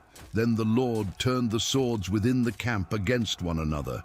Confusion did what Gideon's 300 could not have done by force. Men from different peoples, roused suddenly in darkness, struck those nearest them. The vast coalition became its own danger. Its size, which had terrified Israel, magnified the disorder. The survivors fled toward Beth Shittah in the direction of Zererah, as far as the border of Abel Meholah near Tabbath. The eastern raiders, who had crossed into Israel year after year, were now streaming away from the valley. Only then did the wider Israelite force re-enter the battle. Men from Naphtali, Asher, and all Manasseh were called out, and they pursued Midian. Gideon's reduced company had broken the camp, but defeating the invasion required closing routes, chasing fugitives, and preventing the eastern force from escaping intact. Gideon also sent messengers throughout the hill country of Ephraim. "Come down against the Midianites and capture the waters against them as far as Beth Barah and also the Jordan." Ephraim answered the summons. Its men moved to control the watercourses and river crossings. Once again, possession of the Jordan fords could decide whether an enemy force escaped eastward. Midian had entered the land across the river. If the crossings were closed, its retreat could become destruction. The Ephraimites captured 2 Midianite commanders, Oreb and Zeb. Oreb was killed at a rock that afterward bore his name. Zeb was killed at a winepress that likewise became associated with him. The locations carried the marks of the world Midian had devastated. Gideon had been threshing wheat in a winepress when he was called. Now, one of Midian's commanders died at a winepress during the invaders' flight. The place of concealed labor became the kind of place where the oppressor's power was broken. After killing Oreb and Zeb, the Ephraimites continued pursuing the Midianites. They carried the commanders' heads across the Jordan to Gideon. The first stage of deliverance had succeeded. An army that could not be counted had been thrown into panic by 300 men. Its soldiers had turned their swords upon one another. Israelite tribes were mobilizing behind the rout, strategic crossings were being seized, and 2 enemy commanders were dead. But Midian's kings had escaped. Gibeah and Zalmunna remained east of the Jordan, with survivors from the force. As long as they retained an army, the invasion had not been decisively ended. The Eastern coalition might recover, regroup, and return. Gideon therefore crossed the Jordan with his 300 men, exhausted yet still pursuing. The men, who had stood around the camp with trumpets and torches, had now moved beyond the battlefield and beyond the river. Surprise had given way to a demanding chase. They needed food, and they were entering territory where Israelite towns would have to decide whether to support them while the Midianite kings were still free. Behind Gideon, Ephraim had captured the fords and killed 2 princes. Ahead of him, Gibeah and Zalmunna were retreating with the remnant of their force. Between those 2 parts of the victory stood a question the battle had not answered. Once the common enemy was running, would Israel's tribes and towns share the risk of finishing the pursuit or protect themselves until they knew who had won? Before Gideon could finish the pursuit, the men of Ephraim confronted him sharply. "Why have you treated us like this?" they demanded. "Why did you not call us when you went to fight against Midian?" Their anger arose after they had joined the victory and captured 2 leading Midianites. Ephraim was one of Israel's largest and most influential tribes. Being summoned only after the enemy camp had broken could be heard as an insult, especially when Gideon, from the smaller Manassite clan of Abiezer, now stood at the center of the campaign. Gideon did not answer their pride with his own. "What have I accomplished compared with you?" he asked. "Are not the gleanings of Ephraim's grapes better than the full grape harvest of Abiezer? God gave Oreb and Zeb, the Midianite commanders, into your hands. What was I able to do compared with you?" He compared his initial victory to a complete harvest, and Ephraim's later contribution to the grapes left behind for gleaning. Even those leftovers, he said, exceeded everything his clan had gathered. By honoring the capture of Oreb and Zeb, Gideon allowed Ephraim to see its role as decisive rather than secondary.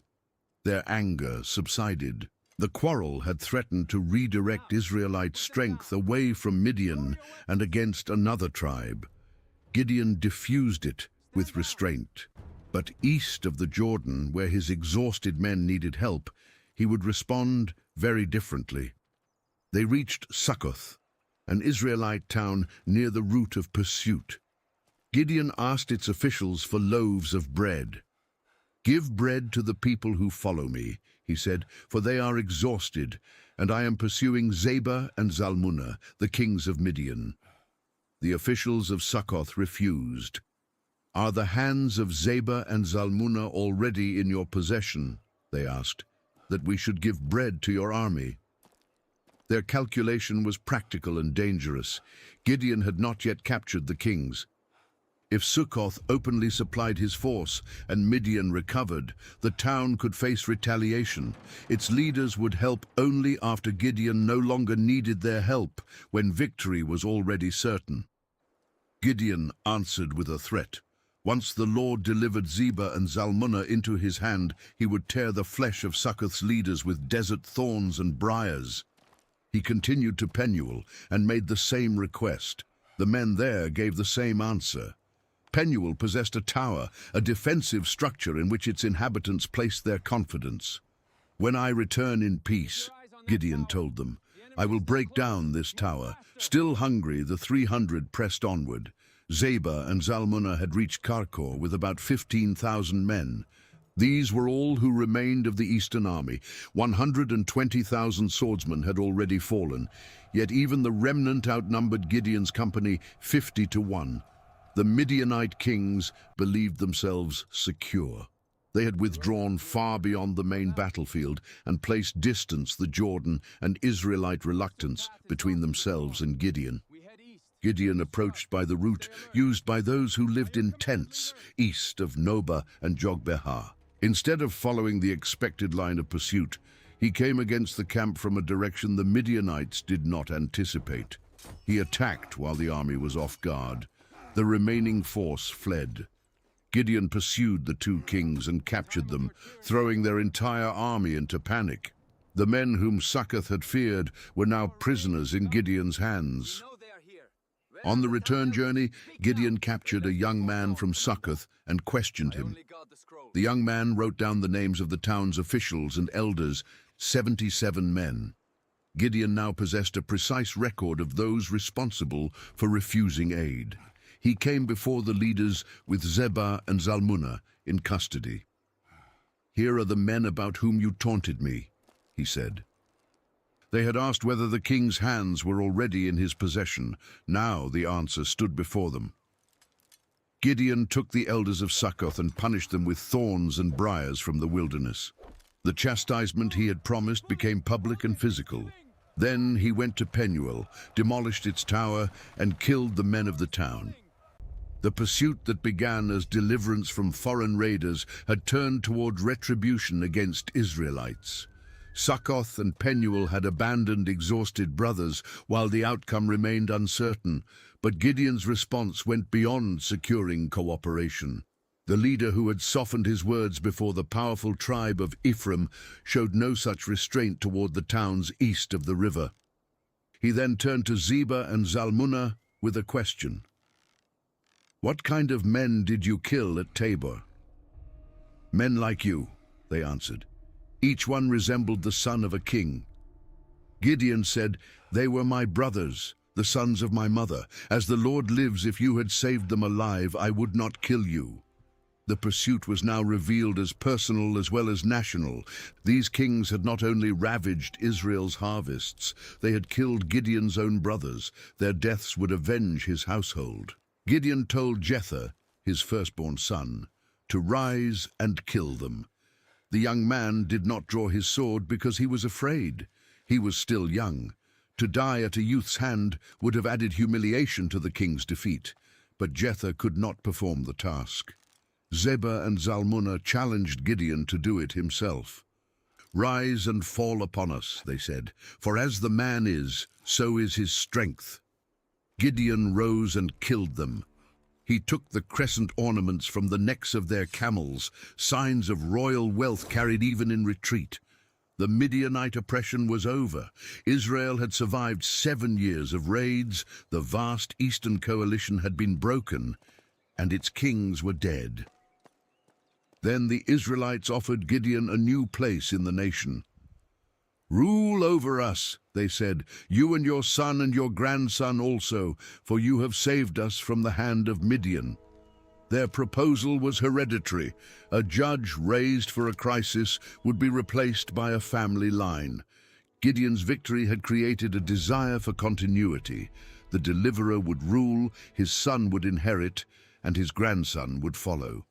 Israel was offering the beginning of a dynasty. Gideon refused the title. "I will not rule over you, and my son will not rule over you. The Lord will rule over you." The answer sounded faithful to Israel's covenant order. Gideon denied that either he or his son should replace the Lord as king, but he immediately made a request. He asked each man to give him an earring from the plunder. The defeated enemy wore gold earrings, and the soldiers willingly spread out a garment and threw onto it what they had taken. The gold earrings alone weighed 1,700 shekels. This did not include the crescent ornaments and pendants, the purple garments worn by the kings of Midian, or the chains that had hung around their camels' necks. The wealth of the defeated coalition flowed toward one man. Gideon used the gold to make an ephod and placed it in his hometown of Ophrah. An ephod was associated with priestly service and, in some settings, with seeking divine guidance. But Gideon's object became a focus of unfaithful devotion. All Israel prostituted itself after the ephod there, and it became a snare to Gideon and his household. The movement from his calling to this moment was severe. Gideon's first public act had been to destroy an altar in Ophrah. After his victory, he created an object in Ophrah that drew Israel into another form of religious corruption. He had once been named Jerubbaal because Baal was challenged to defend his own altar. Now Gideon's own prestige gave sacred attraction to something his wealth had made. He declined hereditary rule in words while living with many of its marks. He accumulated royal treasure. He had many wives and 70 sons who were his own descendants. A concubine in Shechem also bore him a son, and Gideon named him Abimelech, a name meaning, "My father is king." The name sat uneasily beside the declaration that Gideon would not rule and that his son would not rule. No crown was placed on Gideon's head, but his household had grown into something resembling a royal house, numerous wives, a vast number of sons, concentrated wealth, a sacred object tied to his city, and a child whose name proclaimed kingship. For 40 years during Gideon's lifetime, the land had rest. Midian was subdued and did not raise its head again. The deliverance itself had been decisive. Villagers could harvest without watching the eastern horizon for camels. Families no longer had to conceal their grain from annual raiders. Gideon returned to his own house and died at a good old age. He was buried in the tomb of his father, Joash, at Ophrah of the Abiezrites. As soon as he died, the Israelites turned again to the Baals. They made Baal Berith, the Lord of the Covenant, their god. The title revealed the depth of the substitution. Covenant language itself was now attached to Baal. Israel did not simply forget an obligation, it transferred sacred loyalty to another object of worship.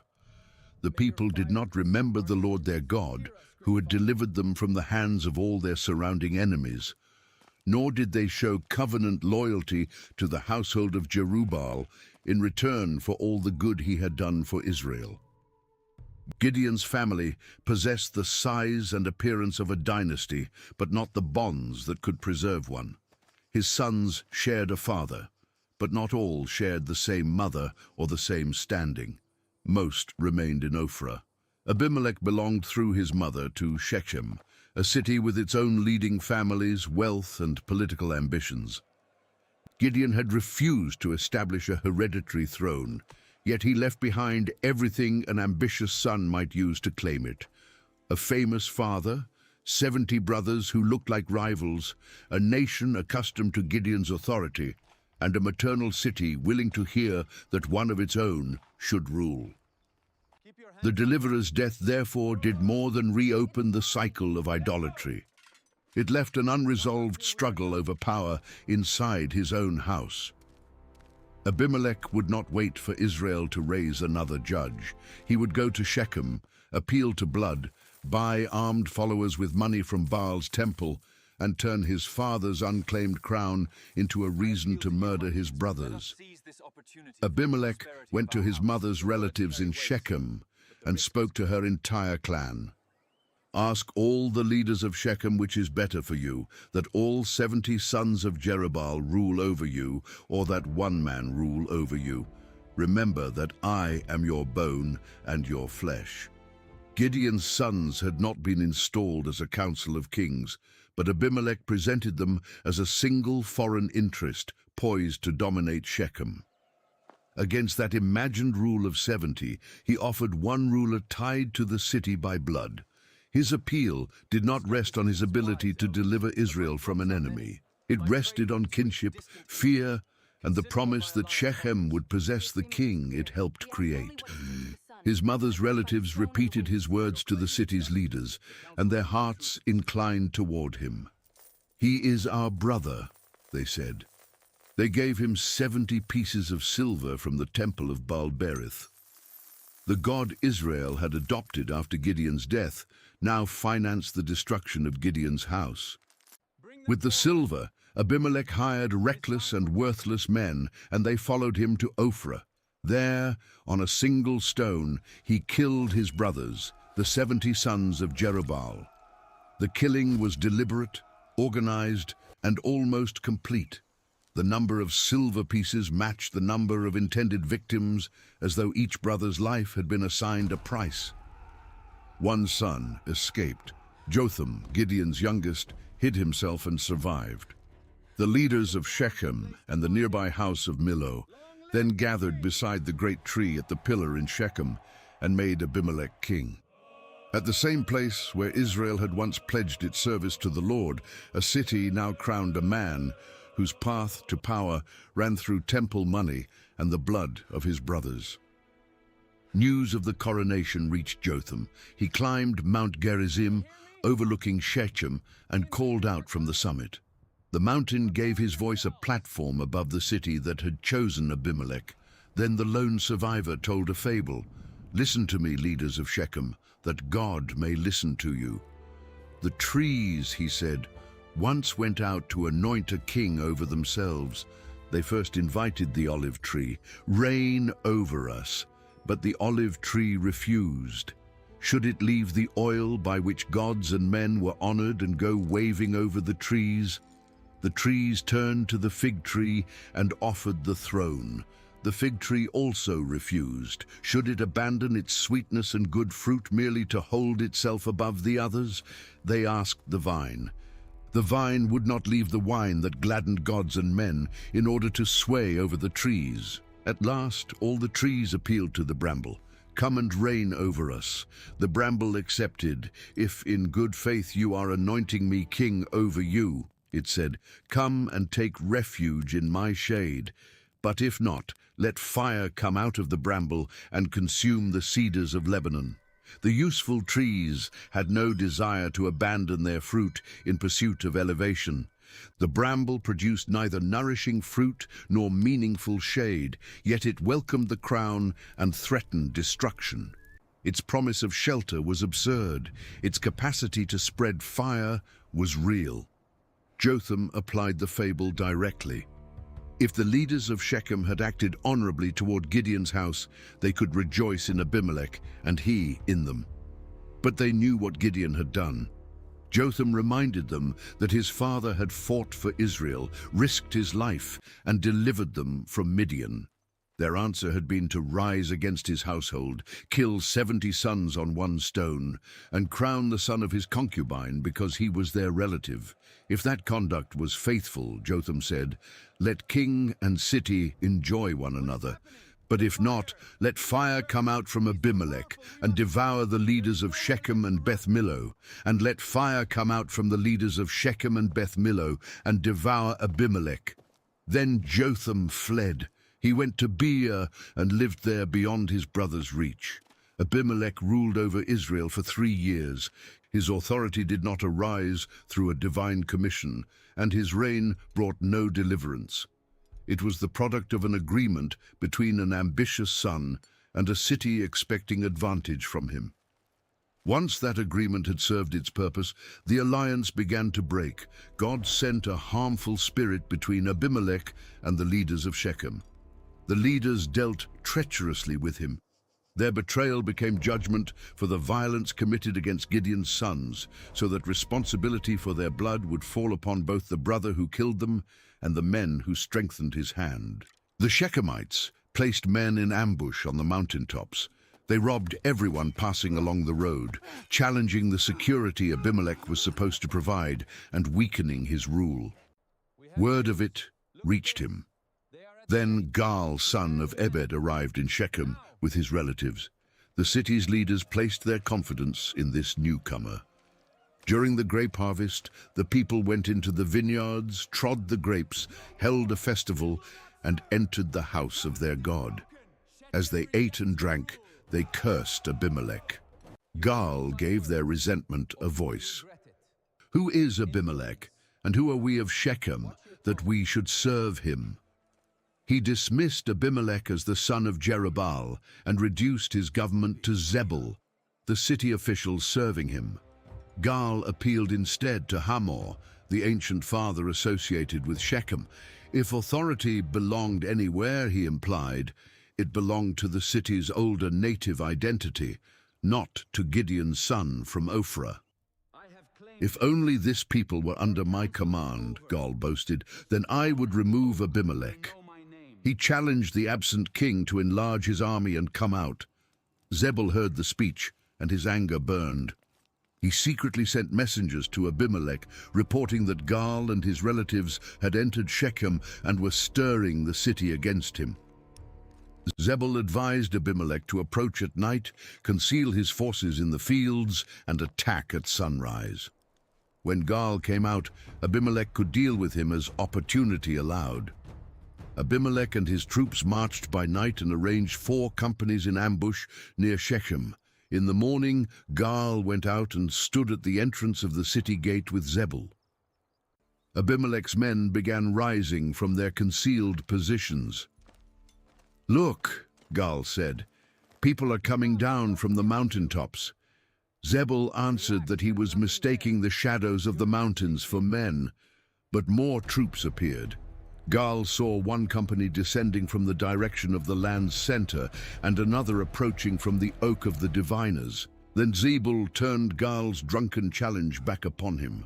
"Where is your mouth now, you who said, 'Who is Abimelech that we should serve him?' Are these not the people you despised? Go out now and fight them." Gaal led the leaders of Shechem out and fought Abimelech. He was defeated and fled. Many fell wounded before the city gate. Abimelech withdrew to Arumah, while Zebul drove Gaal and his relatives out of Shechem. The challenger had failed, but the city's rebellion was not forgiven. The next day, the people of Shechem went out into the fields. Abimelech learned of it and divided his men into 3 companies. He waited in ambush. When he saw the people leaving the city, he attacked and killed them. One company rushed to the gate, while the other 2 struck those in the fields. Abimelech fought against Shechem throughout the day. He captured the city, killed its inhabitants, destroyed it, and scattered salt over it. The city that had financed his rise was reduced by the ruler it had crowned. When the leaders of the Tower of Shechem heard what had happened, they entered the stronghold of the temple of El-Berith. The temple's fortified chamber seemed to offer protection. About 1,000 men and women gathered inside. Abimelech was told where they had gone. He climbed Mount Zalmon with his men, took an axe, cut a branch from a tree, and lifted it onto his shoulder. "What you have seen me do," he told his followers, "hurry and do as I have done." Each man cut a branch and followed him. They piled the wood against the stronghold and set it on fire. Everyone inside died. Jotham's warning had become literal. Fire had gone out from Abimelech and consumed the leaders of Shechem.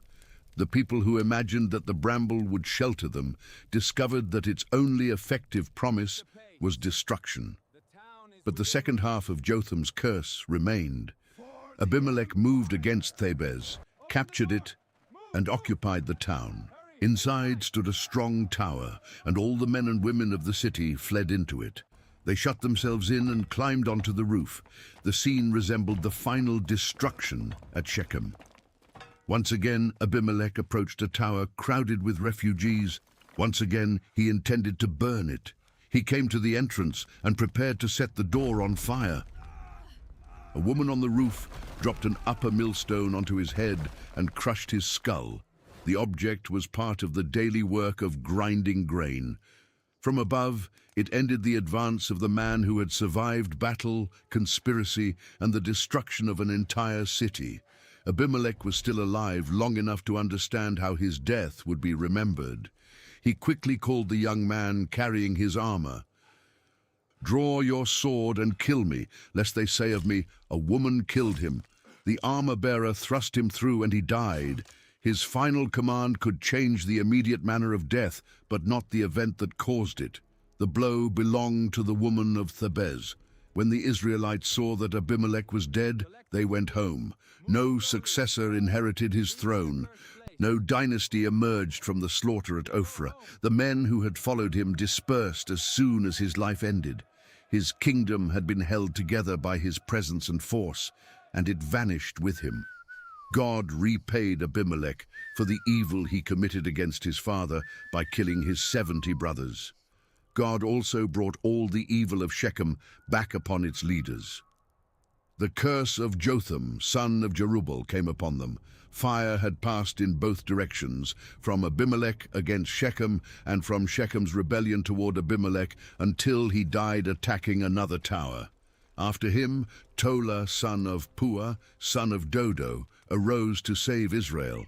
He belonged to Issachar, but lived at Shamir in the hill country of Ephraim. He judged Israel for 23 years, then died and was buried at Shamir. Tola's work required no recorded campaign. He arose after a king who had turned Israelites against one another and destroyed the city that enthroned him.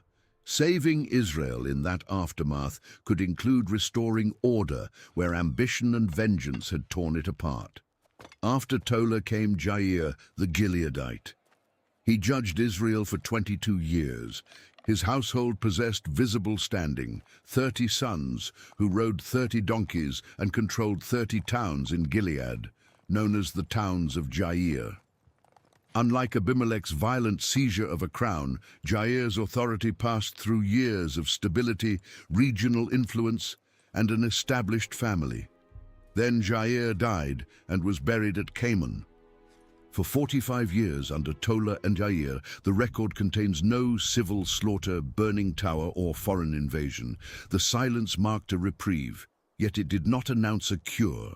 When the next crisis came, Israel would not be serving one rival god or aligning with one neighboring culture. The people would spread their allegiance across nearly every divine power around them, and oppression would close in from both sides of the Jordan. The Israelites again did evil in the sight of the Lord. They served the Baals and the Ashtoreths, along with the gods of Aram, Sidon, Moab, Ammon, and the Philistines. Their worship now reflected the whole ring of nations pressing around them. They abandoned the Lord and did not serve him. The Lord gave them into the hands of the Philistines and the Ammonites. For 18 years, the Ammonites crushed and oppressed the Israelites, living east of the Jordan in Gilead, the old Amorite territory, claimed by the tribes of Reuben, Gad, and eastern Manasseh. Then they crossed the river to attack Judah, Benjamin, and Ephraim.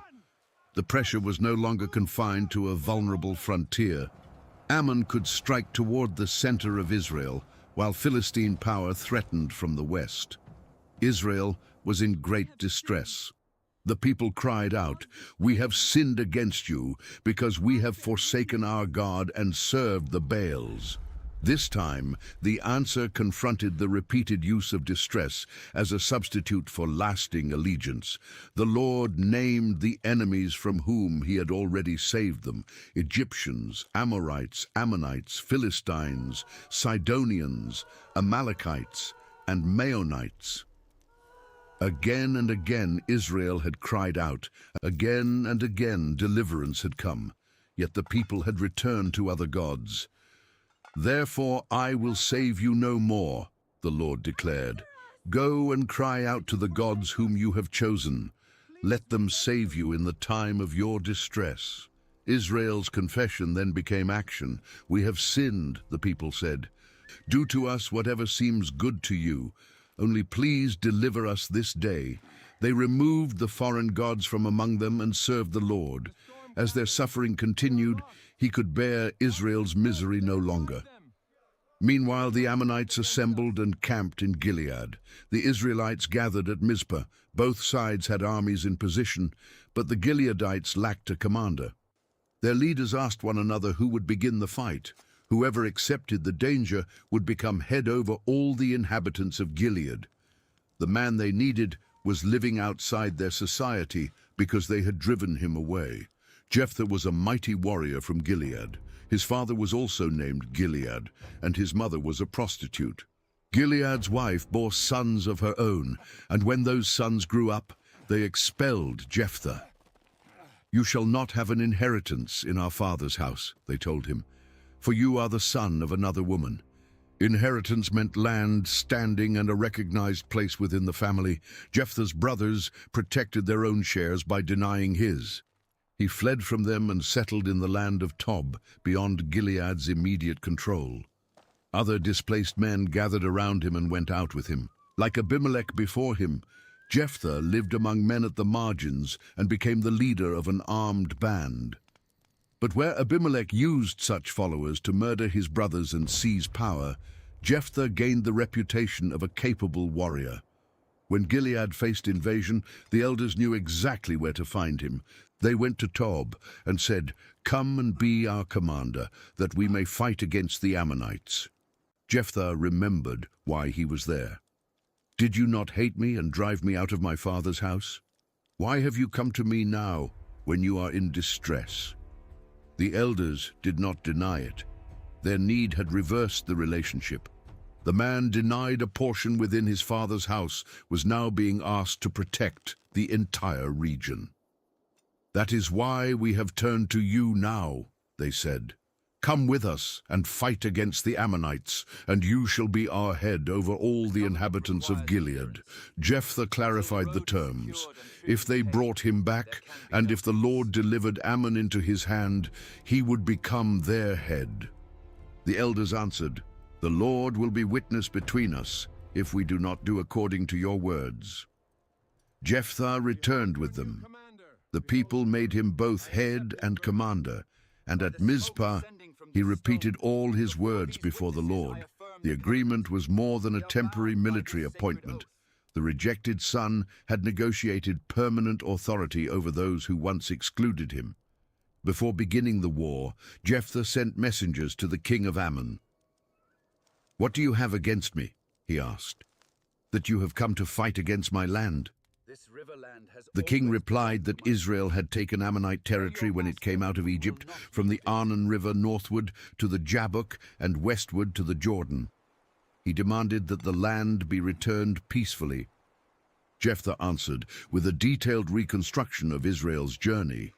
Israel had not taken the land of Moab or Ammon when it came from Egypt. The people had traveled through the wilderness to the Red Sea and then to Kadesh. They asked the king of Edom for permission to pass through his territory, but he refused. Moab also denied passage. Israel therefore remained outside those lands. The people then traveled around Edom and Moab. They camped beyond the Arnon without crossing into Moabite territory, because the Arnon formed Moab's boundary. From there, Israel asked Sihon, the Amorite king ruling from Heshbon, for permission to pass through his land on the way to Canaan. Sihon did not trust Israel. He assembled his army at Jahaz and attacked. The Lord gave Sihon and his people into Israel's hand. Israel defeated them and took possession of the Amorite territory, from the Arnon to the Jabbok and from the wilderness to the Jordan. The land Ammon now claimed had therefore been taken from an Amorite ruler who had attacked Israel. Jephthah placed the issue plainly before the king. The Lord, the God of Israel, had dispossessed the Amorites, and Israel had occupied their territory. Why should Ammon now possess it? He then argued from the king's own religious and political assumptions. Would Ammon not possess whatever its god Chemosh gave it? Israel would possess what the Lord gave to Israel. Jephthah also invoked 3 centuries of settlement. Israel had lived in Heshbon, Aroer, their villages and the towns along the Arnon for 300 years. If Ammon held a valid claim, why had it not recovered the territory during that long period? "I have not sinned against you," Jephthah concluded, "and you are doing me wrong by making war on me. The Lord, the judge, decide this day between the people of Israel and the people of Ammon." The king of Ammon ignored the message. The Spirit of the Lord came upon Jephthah. He passed through Gilead and Manasseh, returned through Mizpah, and advanced from there against the Ammonites. The rejected exile now moved at the head of the region that had once refused him an inheritance. He had negotiated his authority, stated Israel's case, and received divine empowerment for battle. Then Jephthah made a vow.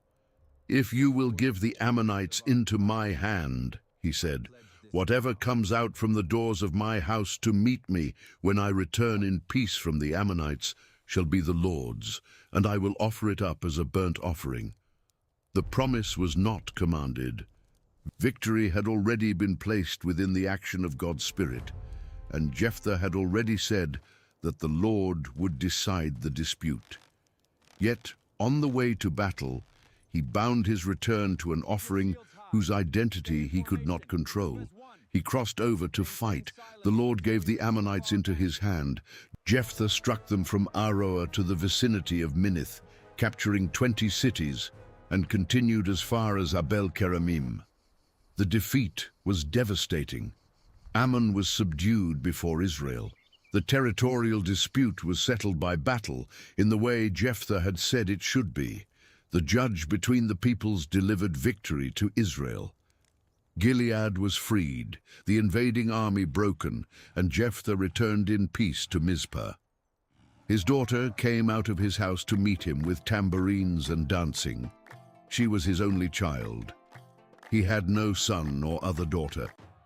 The celebration matched a familiar response to victory. Women came out with music and dancing to welcome those returning from war. But the first person through Jephthah's doors was the one life upon which his own household's future depended. When he saw her, he tore his clothes. "Alas, my daughter!" he cried. "You have brought me very low, and you have become the cause of great trouble to me, for I have opened my mouth to the Lord, and I cannot take back my vow." The man who had forced Gilead's elders to honor their spoken agreement now found himself trapped by his own words. His daughter had made no vow and chosen no bargain. Yet he described the promise as irreversible, and its consequence fell upon her. She answered, "My father, you have opened your mouth to the Lord. Do to me according to what has gone out of your mouth, now that the Lord has avenged you on your enemies, the Ammonites." She asked for one thing: 2 months away with her companions in the mountains, where she could mourn that she would never marry.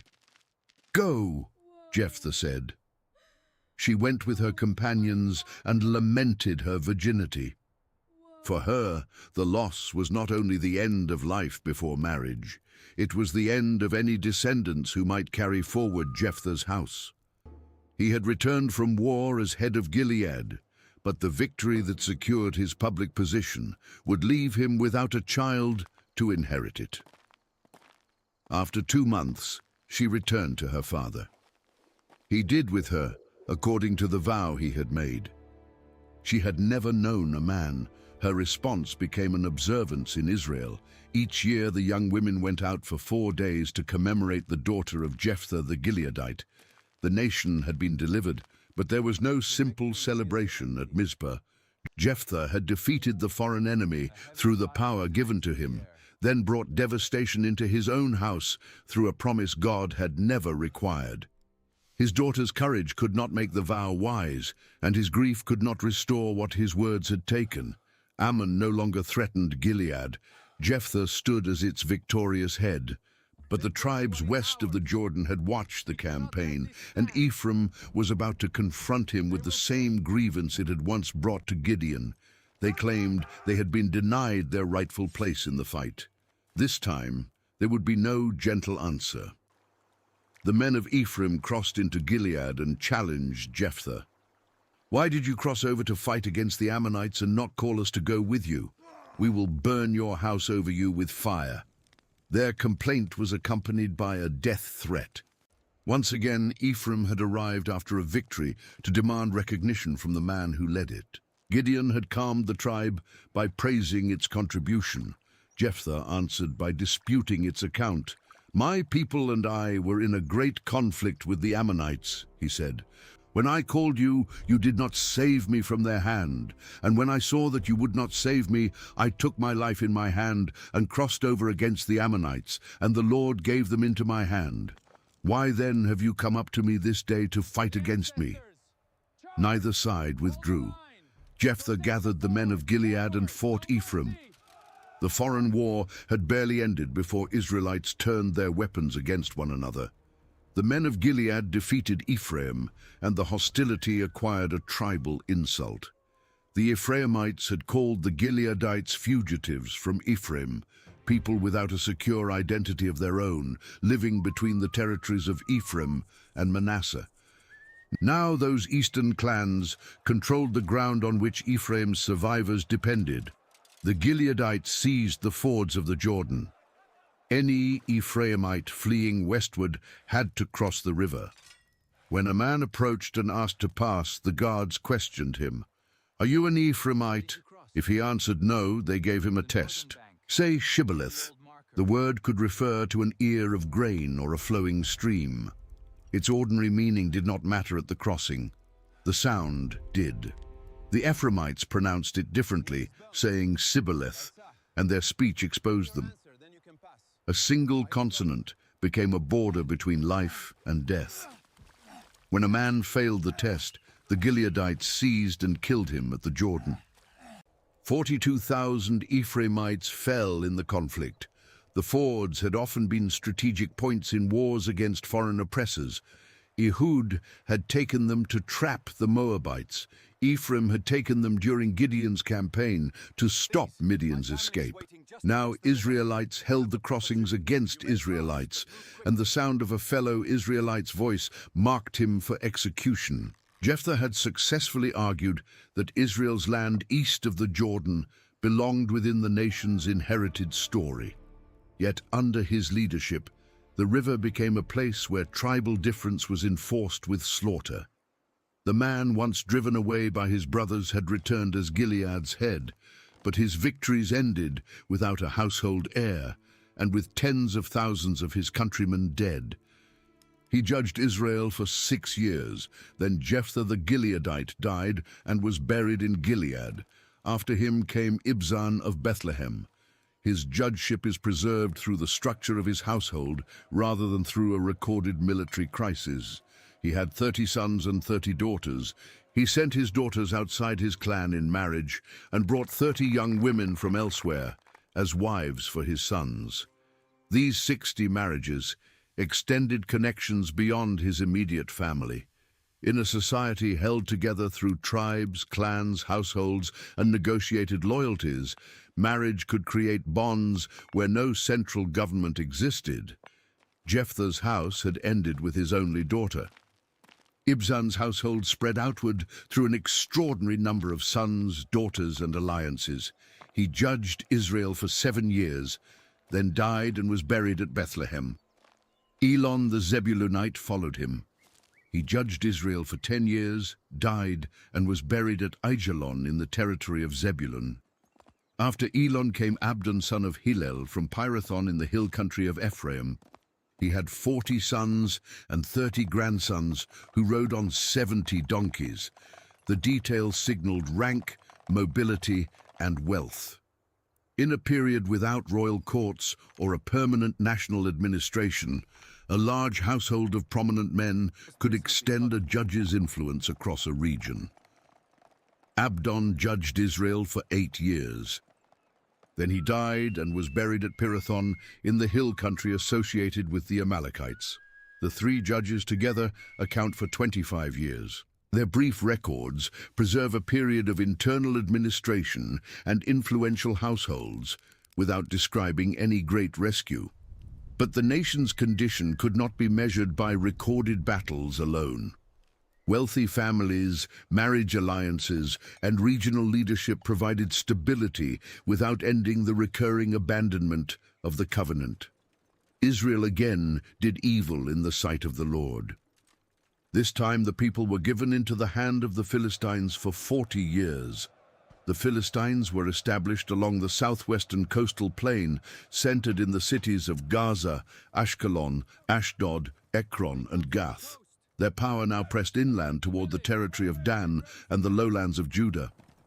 Unlike raiding coalitions that entered for a season and withdrew, Philistine rule could be sustained from nearby cities. Israel would live under it longer than under any oppression yet recorded in the book. No national army assembled. No judge was waiting at the head of a tribal coalition. The beginning of resistance came quietly, within a marriage that had produced no child. A man named Manoah lived in Zorah and belonged to the tribe of Dan. His wife was barren and had borne no children. The angel of the Lord appeared to the woman and spoke directly about the condition that had defined her household. "You are barren and have not borne children, but you shall conceive and bear a son." The promised child was to be set apart before birth. His mother was to drink no wine or strong drink and eat nothing unclean. No razor was to touch the boy's head, because he would be a Nazirite to God from the womb. A Nazirite was specially consecrated to the Lord. Under the law, such dedication normally involved a vow for a limited period, abstention from products of the vine, avoidance of ritual defilement from a dead body, and leaving the hair uncut. This child separation would not begin with a decision he made as an adult. It would shape him from conception. The angel then described his role. He shall begin to save Israel from the hand of the Philistines. The wording set a limit around the promise.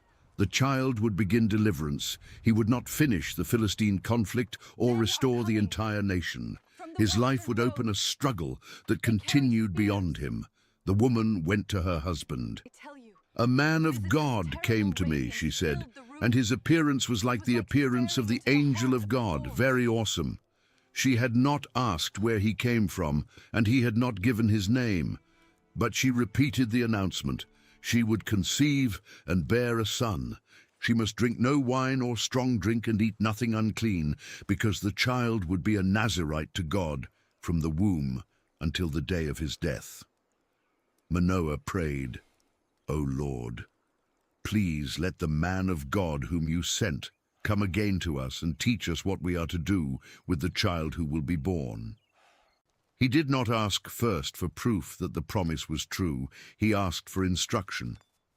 If a consecrated child was coming, Manoah wanted to know how the parents were to prepare for him. God heard him, and the angel returned to the woman while she was sitting in a field. Manoah was not with her. She ran quickly to her husband. "The man who came to me the other day has appeared to me." Manoah rose and followed his wife.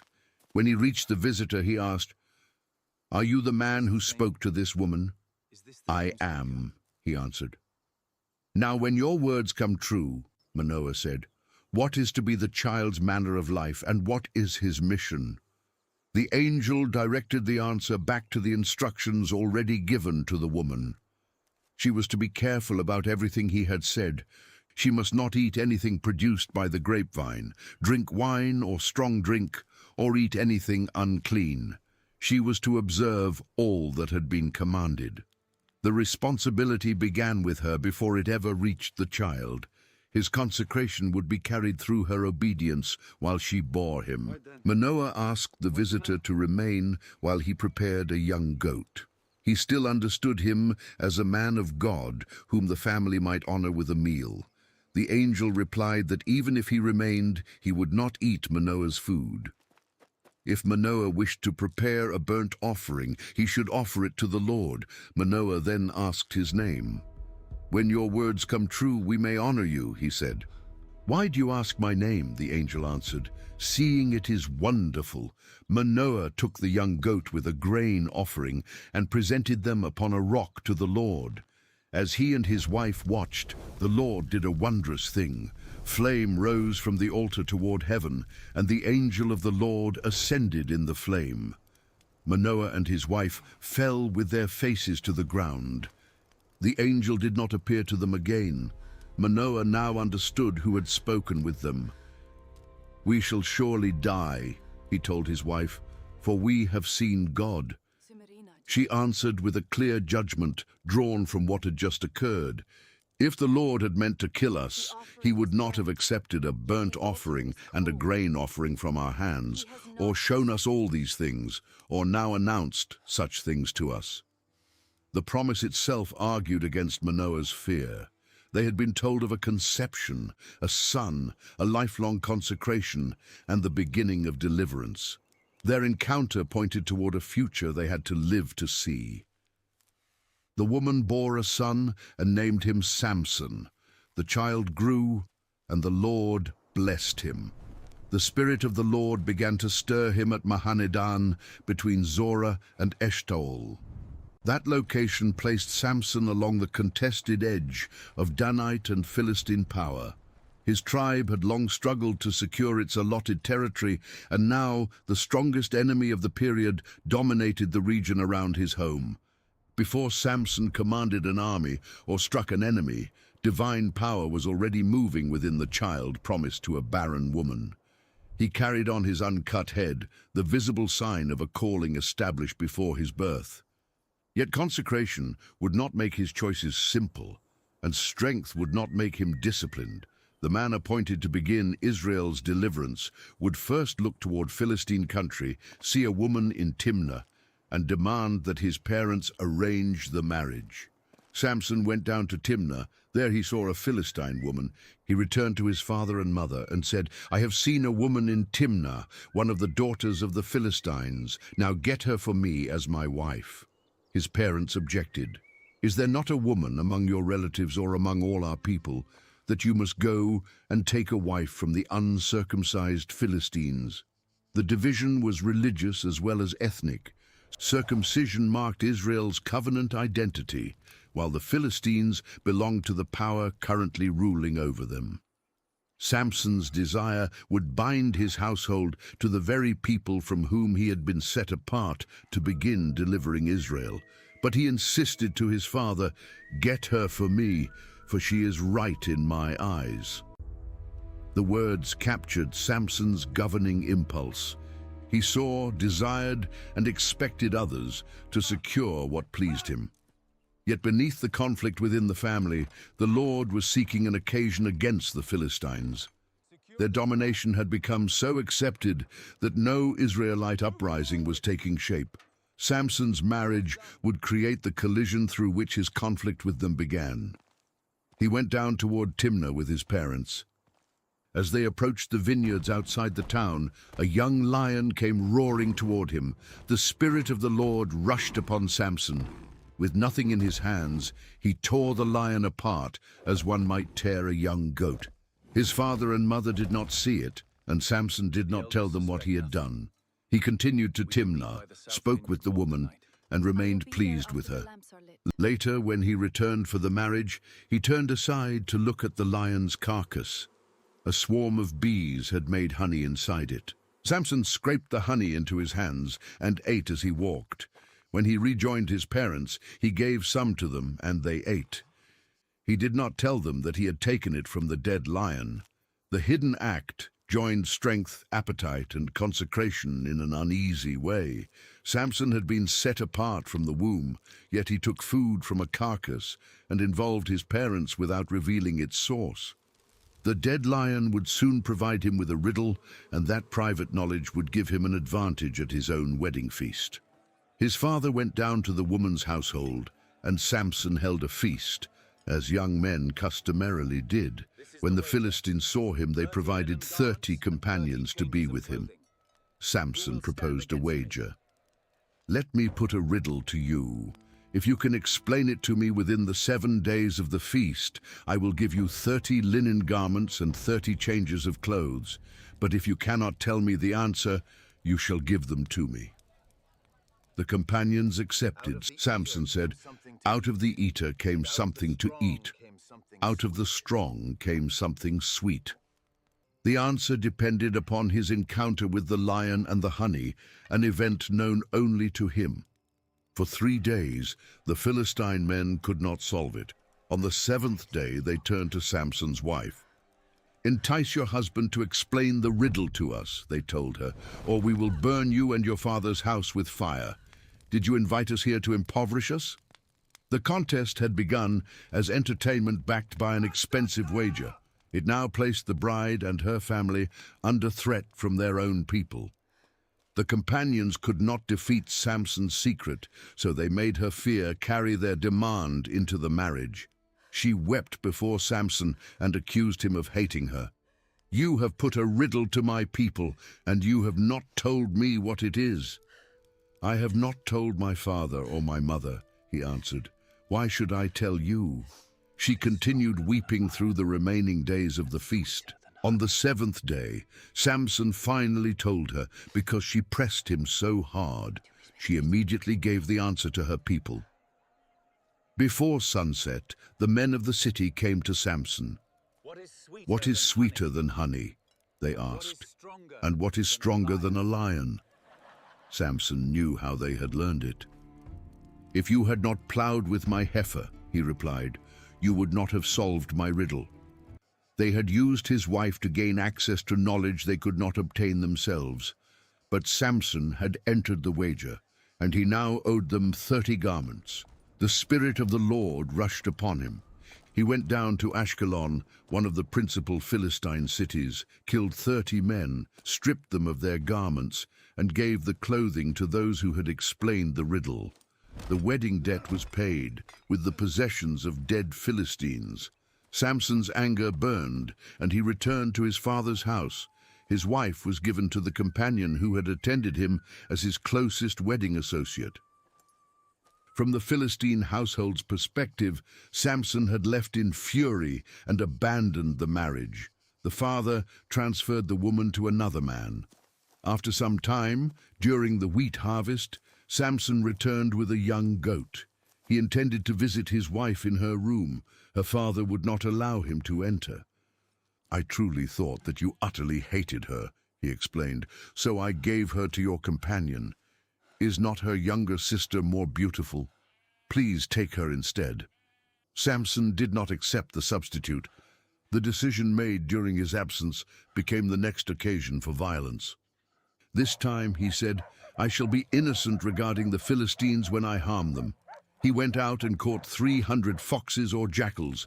He paired the animals tail to tail, fastened a torch between each pair, lit the torches, and released them into the Philistines' standing grain. It was harvest time, when the year's labor lay exposed in the fields. The terrified animals ran through the crops, carrying fire behind them. Flames consumed standing grain, harvested sheaves, vineyards, and olive orchards. The destruction struck the economic life of the region. Grain ready for food and storage burned alongside vines and trees that required years of cultivation. Samson had transformed the loss of one marriage into damage spread across Philistine land. The Philistines asked who had done it. They were told Samson, the son-in-law of the Timnite, because he took Samson's wife and gave her to his companion. Their retaliation fell upon the woman and her father. The threat made during the wedding feast was carried out after all. The Philistines came and burned them to death. The people who had forced the woman to betray Samson by threatening fire now killed her with fire because Samson had burned their fields. Compliance had not saved her. She and her father were trapped between Samson's anger and Philistine vengeance. Samson answered their deaths with another declaration. "If this is what you do, I swear I will be avenged on you, and after that I will stop." He struck them with a great slaughter. Then he withdrew and stayed in a cleft of the rock of Etam. Each stage of the conflict was presented as an answer to the stage before it. The companions cheated him, so he killed at Ashkelon. His wife was given away, so he burned the crops. The Philistines killed her family, so he attacked them. Every retaliation supplied the justification for another, while the struggle widened far beyond the marriage that began it. The Philistines now moved into Judah. Their forces encamped there and spread out near Lehi. The men of Judah asked, "Why have you come up against us?" "We have come to bind Samson," the Philistines answered, "to do to him as he has done to us." Judah did not rally around the man striking its oppressors. 3,000 men went down to the cleft of Etam to take him. They confronted Samson with the political reality they had accepted.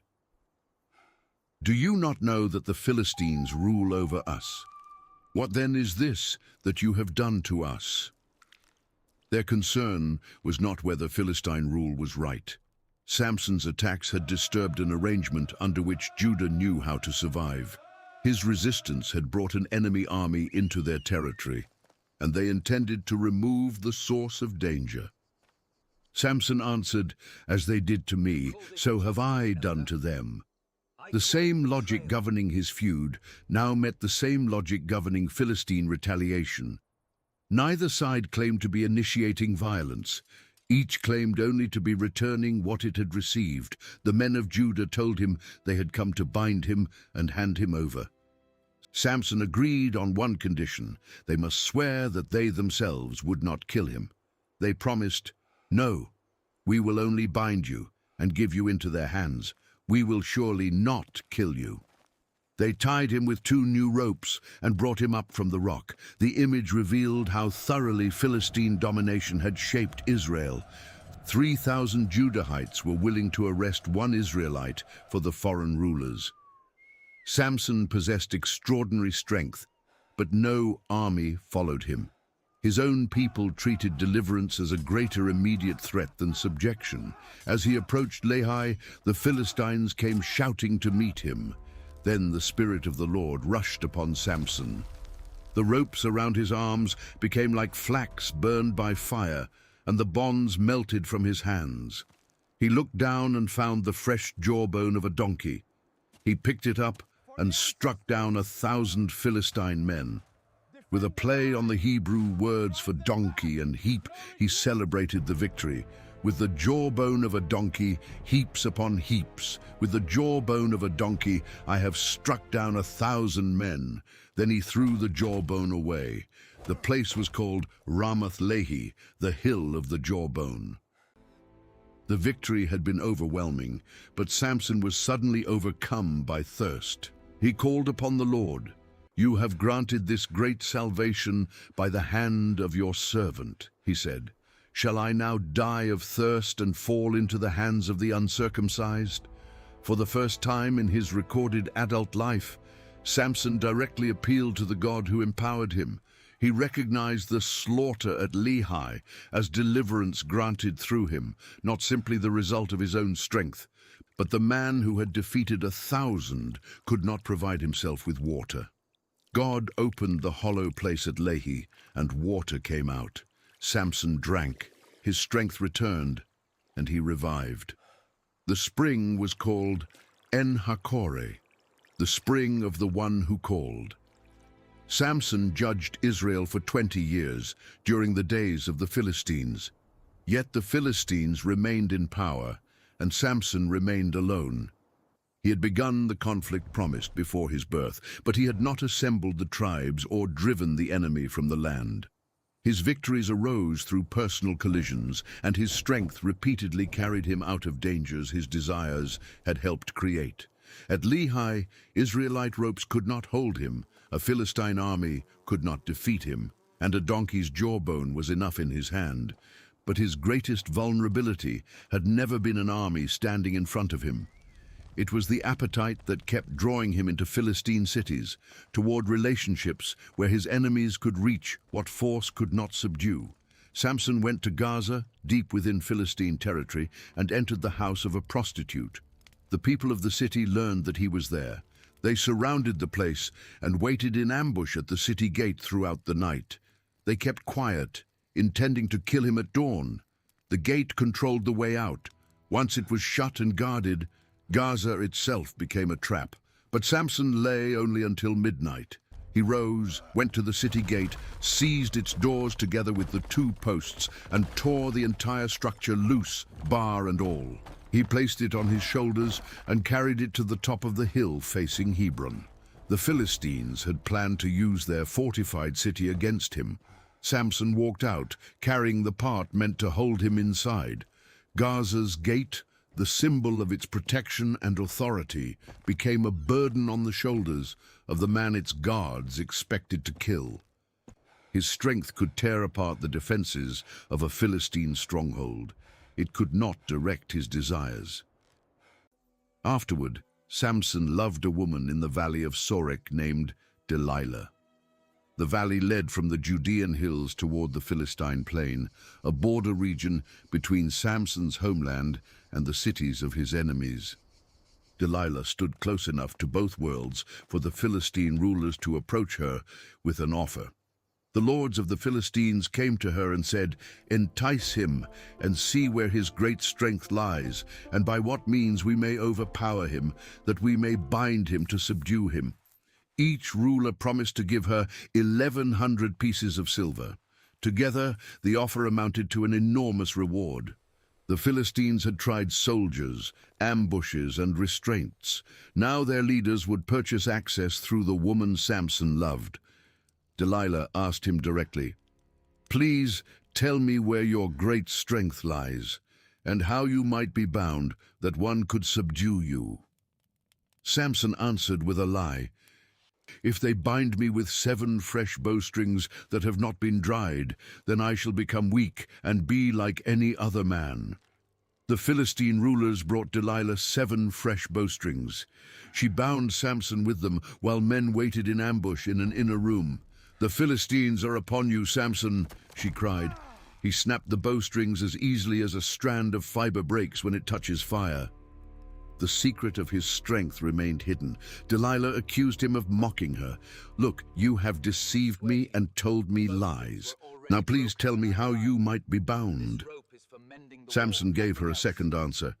"If they bind me securely with new ropes that have never been used, then I shall become weak and be like any other man."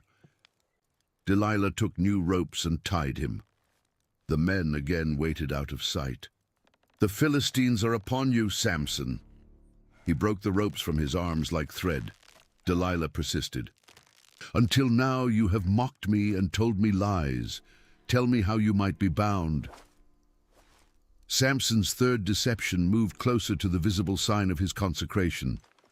"If you weave the 7 locks of my head into the fabric on the loom," he told her, "he would become weak." While he slept, Delilah wove the locks of his hair into the web and fastened them with the pin. "The Philistines are upon you, Samson." He awoke and pulled away the pin, the loom, and the woven fabric. Once again, the trap failed, but the pattern had changed. Samson had first spoken of bowstrings, then ropes, then his hair. Each answer allowed Delilah to perform the very action he had described. Each time she announced the Philistines' arrival. Each time hidden men were ready. Samson could see that she was testing his words for those who wanted to capture him, yet he remained with her and continued the game. Delilah now turned his secrecy into an accusation against his love. "How can you say, 'I love you,' when your heart is not with me? You have mocked me these 3 times and have not told me where your great strength lies." She pressed him with her words day after day and urged him until he was sick to death. At last, Samson told her everything in his heart. "A razor has never come upon my head," he said, "for I have been a Nazirite to God from my mother's womb. If my head is shaved, then my strength will leave me, and I shall become weak and be like any other man." His hair was not a magical object operating independently of God. It was the enduring mark of a life set apart before birth. Samson had crossed other boundaries of his calling, but the uncut hair remained the sign he openly identified with his strength. By surrendering that secret to a woman working for the Philistine rulers, he placed his consecration within their reach. Delilah recognized that this time he had told her his heart. She sent word to the rulers, "Come up again, for he has told me all his heart." They returned, carrying the promised silver. Delilah made Samson sleep on her knees. Then she called a man to shave the 7 locks from his head. She began to subdue him, and his strength left him. "The Philistines are upon you, Samson." He awoke and thought, "I will go out as at other times and shake myself free." He had escaped every earlier restraint, New ropes had fallen from his arms. A city gate had not stopped him. He expected the past to repeat itself, but he did not know that the Lord had left him. The Philistines seized him. They gouged out his eyes and took him down to Gaza, the city whose gate he had carried away. They bound him with bronze shackles and set him to grinding grain in prison. The man whose eyes had repeatedly directed his choices could no longer see. The man no bonds had held now worked in chains. The enemy who could not keep him inside Gaza's walls now kept him inside its prison. Yet the hair on his head began to grow again after it had been shaved. The Philistine rulers assembled to offer a great sacrifice to Dagon their god and to celebrate. They said, "Our God has given Samson our enemy into our hand." When the people saw Samson, they praised Dagon. "Our God has given our enemy into our hand," they sang, "the ravager of our country, who has killed many of us." They interpreted Samson's capture as a victory of their God over the man who had burned their crops, killed their people, humiliated their armies, and torn away Gaza's gate. The prisoner became evidence within their worship. His blindness and chains seemed to prove that the power behind him had been defeated. As their hearts became merry, they called for Samson to entertain them. He was brought out of the prison and made to perform before them. Then they stationed him between the pillars of the temple. The building was crowded. The Philistine rulers were there, along with a vast assembly of men and women. About 3,000 people stood on the roof watching Samson. He spoke to the boy who held him by the hand. "Let me feel the pillars on which the house rests, that I may lean against them." The boy guided him into position. Samson stood where the central supports were within reach. The rulers who had paid for his betrayal were gathered in the same structure. The people celebrating Dagon's triumph were above and around him. The Philistines had brought their most dangerous enemy out of confinement and placed him at the architectural center of their festival. Then Samson prayed, "O Lord God, please remember me. Please strengthen me only this once, O God, that I may be avenged on the Philistines for my 2 eyes." His earlier prayer had come after victory, when thirst threatened to kill him at Lehi. Now he prayed from defeat. He did not ask for freedom, restored sight, or another season of judgment. He asked for one final act of strength. Samson grasped the 2 central pillars supporting the temple, one with his right hand and the other with his left. "Let me die with the Philistines," he said. He pushed with all his strength. The pillars gave way. The temple collapsed upon the rulers and upon all the people inside it. The celebration became the place of their destruction. Those who had gathered to proclaim that Dagon had delivered Samson into their hands died through the strength granted in answer to Samson's prayer. The dead he killed in his death were more than those he had killed during his life. His final blow reached the leadership of Philistine society in a way none of his earlier attacks had done. At Timnah, Ashkelon, Lehi, and Gaza, his conflicts had struck companions, townsmen, soldiers, crops, and city defenses. In Dagon's temple, the rulers themselves were assembled under one roof. Samson died with them, turning the public spectacle of his humiliation into his greatest act against Philistine power. But it was still only a beginning of deliverance. No Israelite army rose beside him. No territory was restored in the moment of his death. The Philistines remained a force Israel would confront in the years ahead. Samson had shattered a temple and killed the gathered lords, but he did not leave behind a unified people capable of completing the struggle. His brothers and all his father's household came down to recover his body.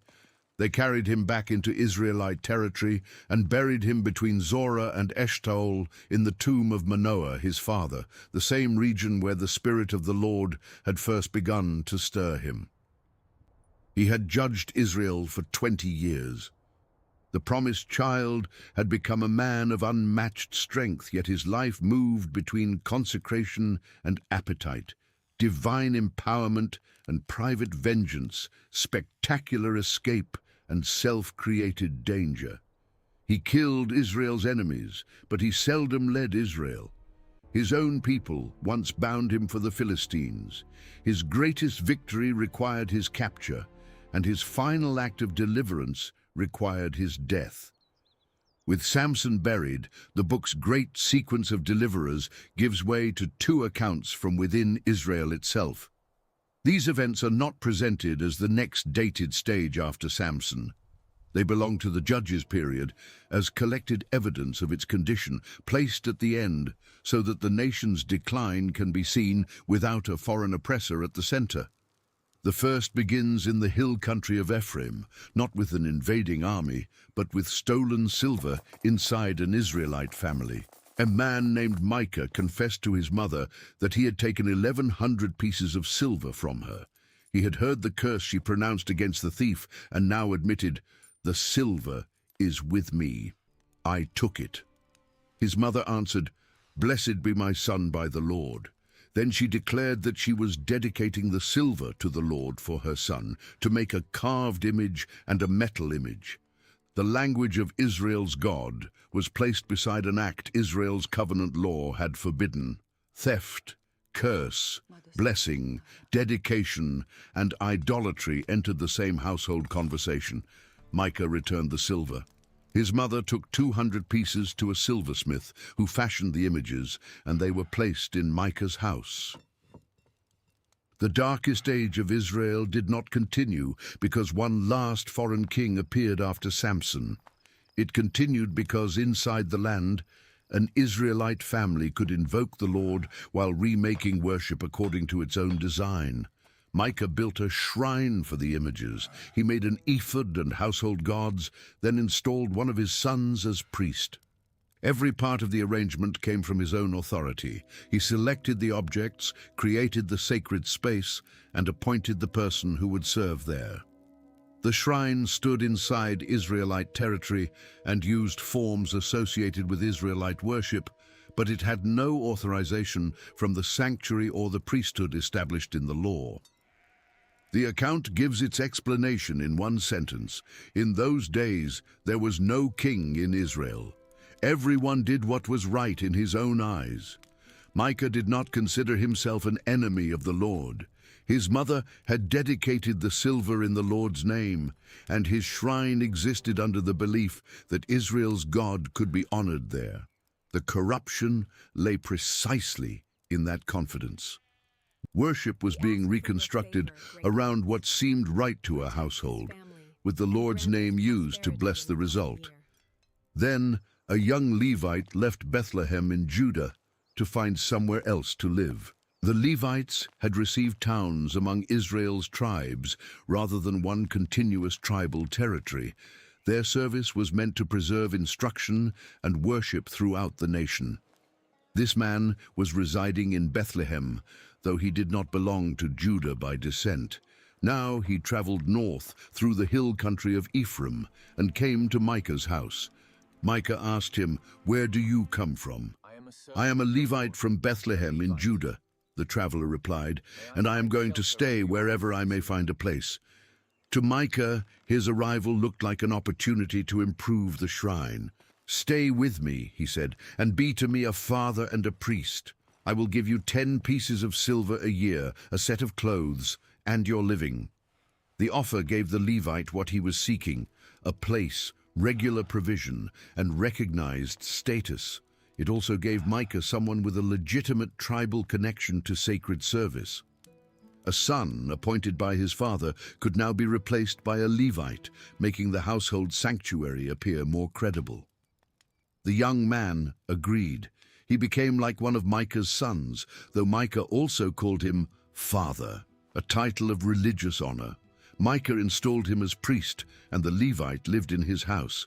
Then Micah said, "Now I know that the Lord will prosper me, because I have a Levite as priest." The statement revealed how he understood the arrangement. He did not ask whether the shrine, images, ephod, and private appointment were acceptable to the Lord. He treated the Levite's presence as a guarantee of blessing. Sacred office had become something a wealthy household could acquire, and prosperity something the correct religious possession could secure. At the same time, the tribe of Dan was searching for territory in which to settle. Dan had received an inheritance, but it had not gained secure possession of it. Pressure from the peoples of the coastal region had restricted the tribe's position. Rather than completing the struggle for its allotted land, Dan now looked for a place where resistance would be weaker. The Danites sent 5 capable men from Zorah and Eshtaol to explore the country. "Go and examine the land," they told them. The scouts traveled north into the hill country of Ephraim and came to Micah's house, where they spent the night. They recognized the speech of the young Levite. His voice or accent marked him as someone from a different region, and they turned aside to question him. "Who brought you here? What are you doing in this place? What do you have here?" The Levite explained Micah's arrangement.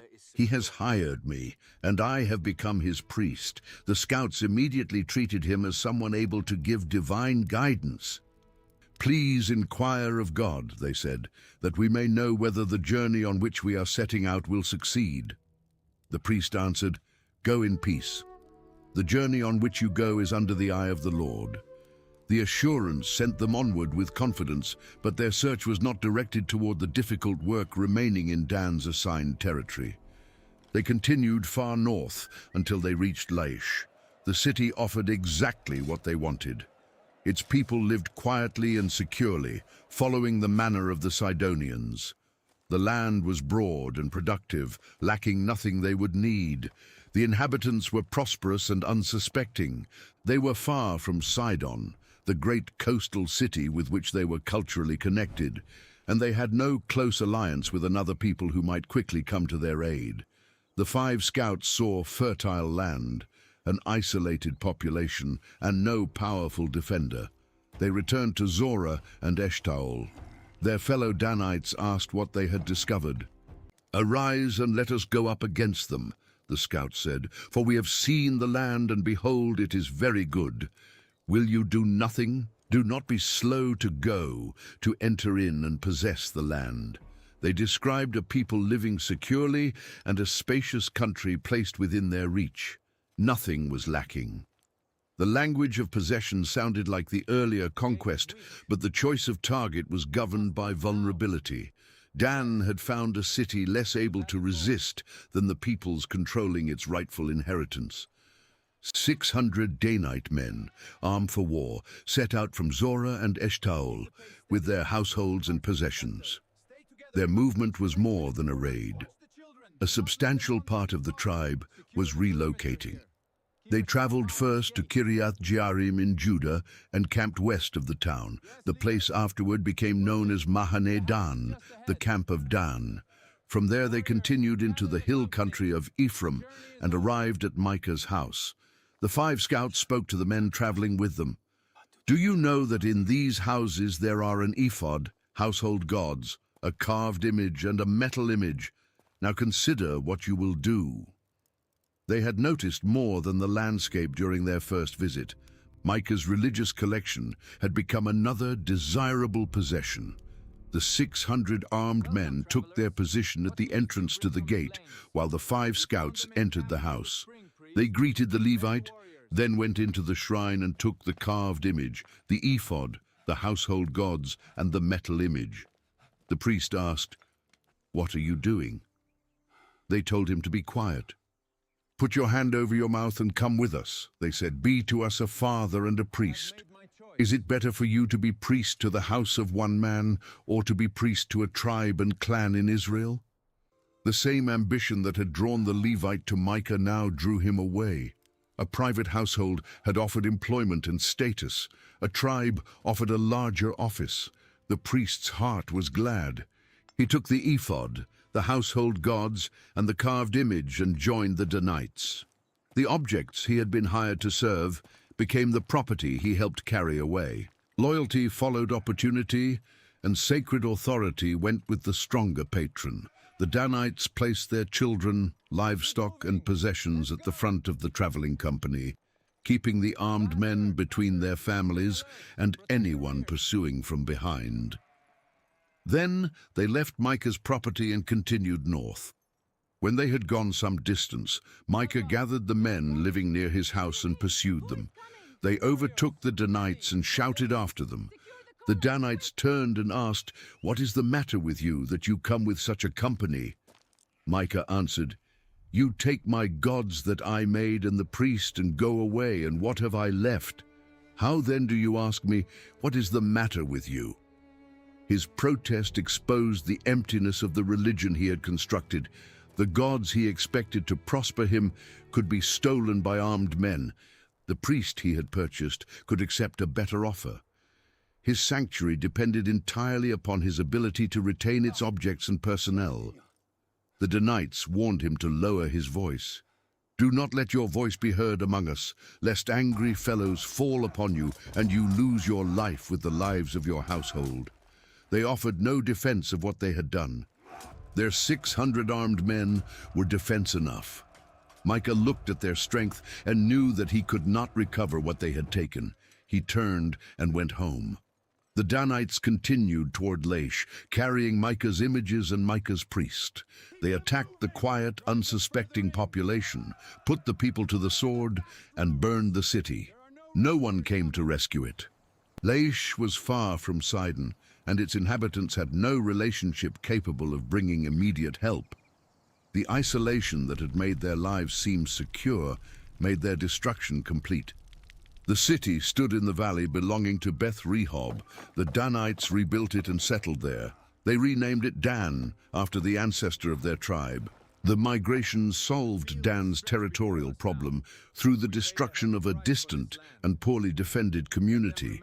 The tribe gained a city, fields, and room to live, but it also carried into that new territory the religious system taken from Micah's house.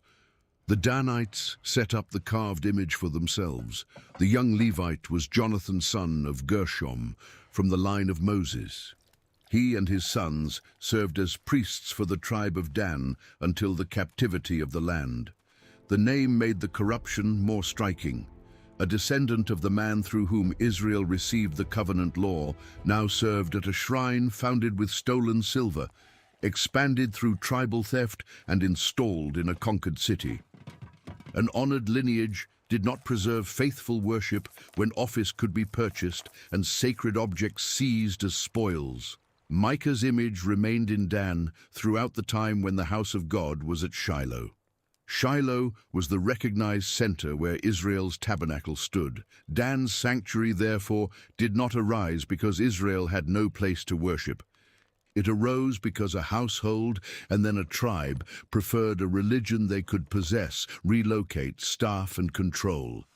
The sequence had begun with one man stealing silver from his mother. The silver became an image. The image required a shrine. The shrine acquired a Levite. Scouts seeking land discovered both priest and gods.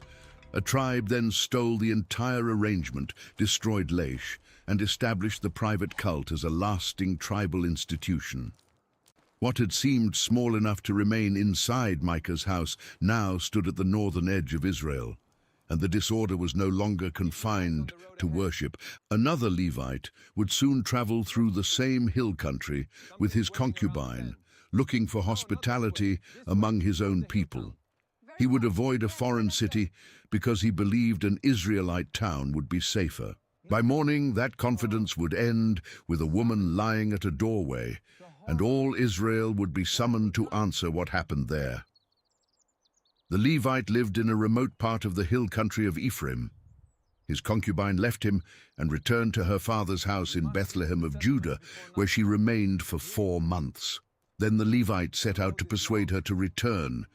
He took a servant and 2 donkeys with him.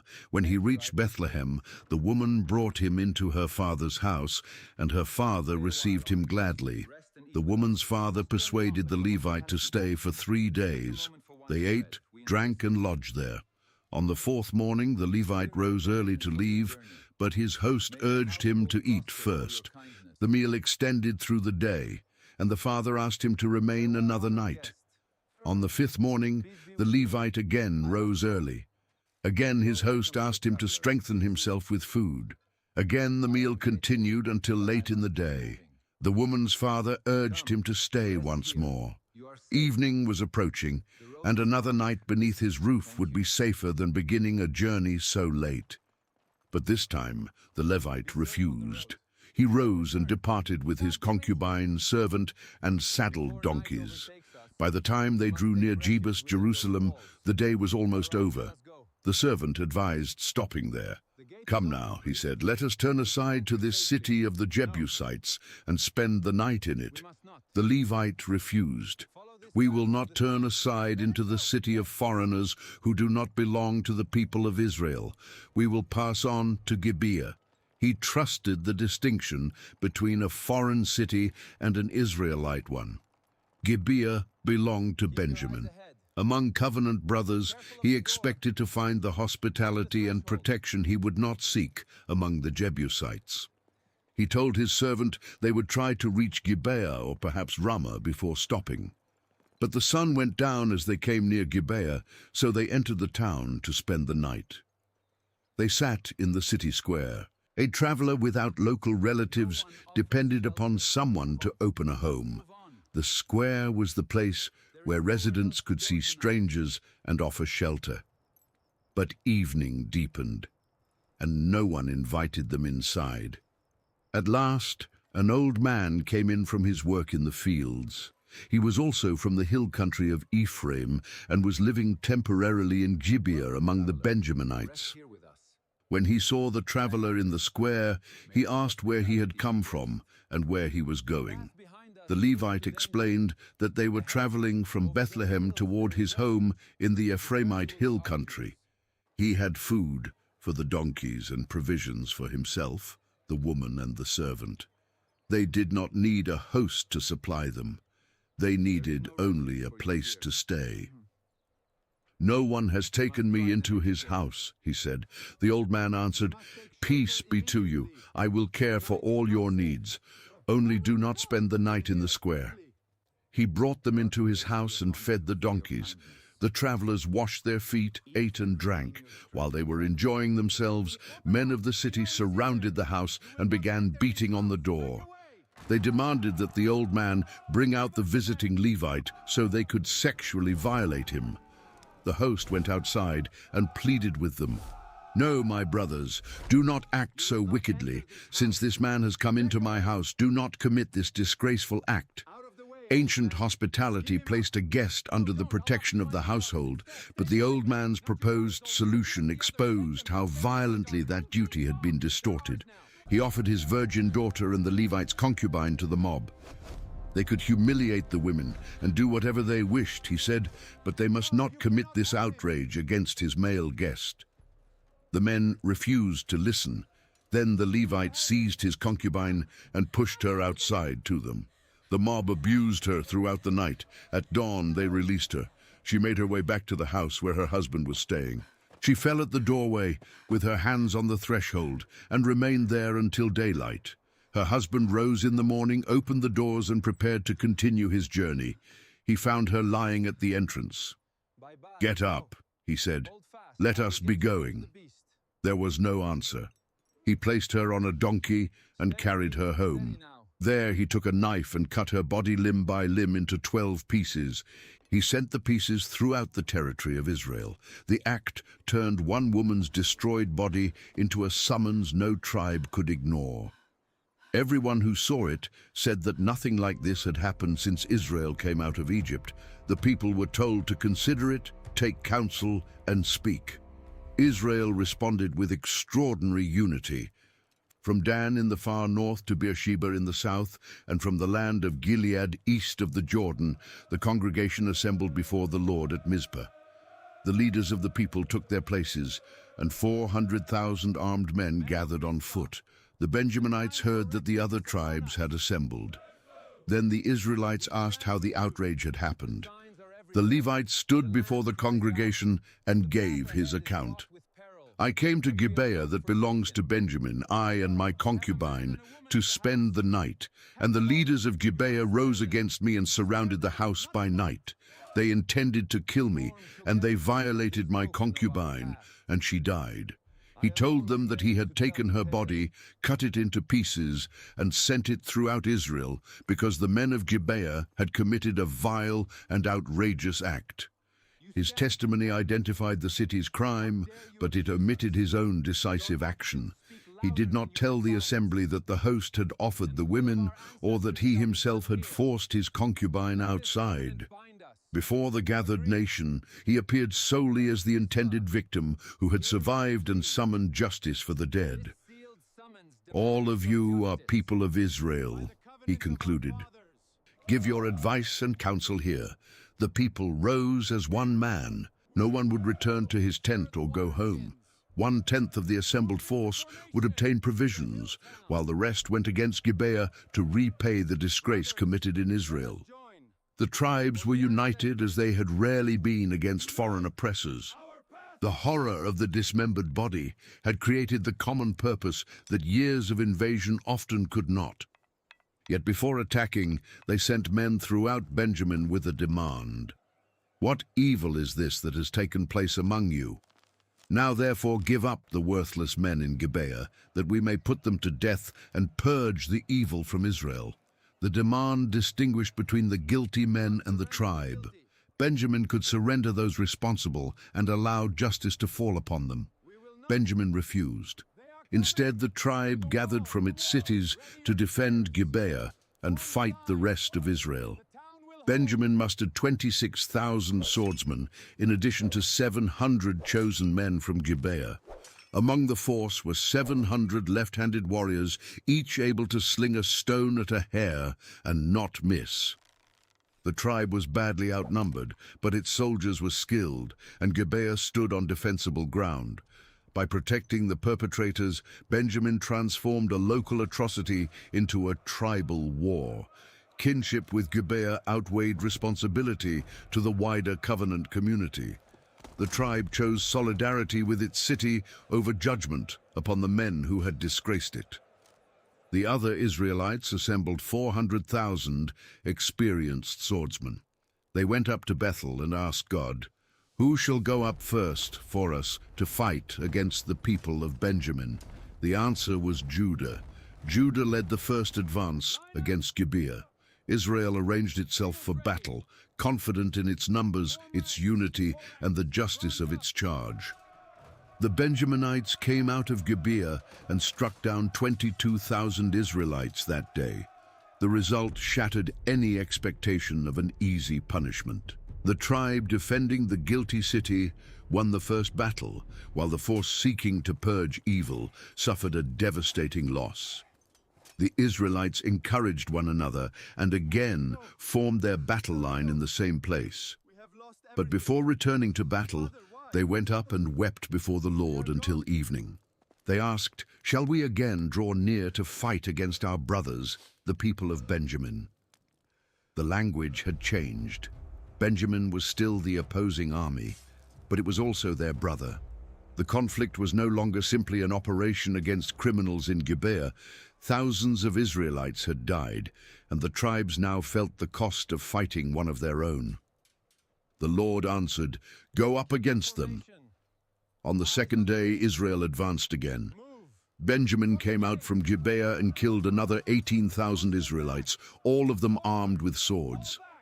In 2 battles, 40,000 men from the assembled tribes had fallen. Israel's numerical superiority had not produced victory. Its moral outrage had not protected its soldiers. Divine permission to advance had not meant that the nation's own conduct, leadership, and motives escaped judgment. The tribes withdrew again. Then all the Israelites, the entire army, went up to Bethel. They sat before the Lord and wept. They fasted until evening and presented burnt offerings and peace offerings. The Ark of the Covenant was there in those days, and Phinehas, son of Eleazar, son of Aaron, ministered before it.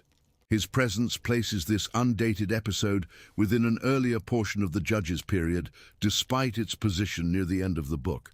The account stands here because it reveals the nation's condition, not because it necessarily followed Samson's death.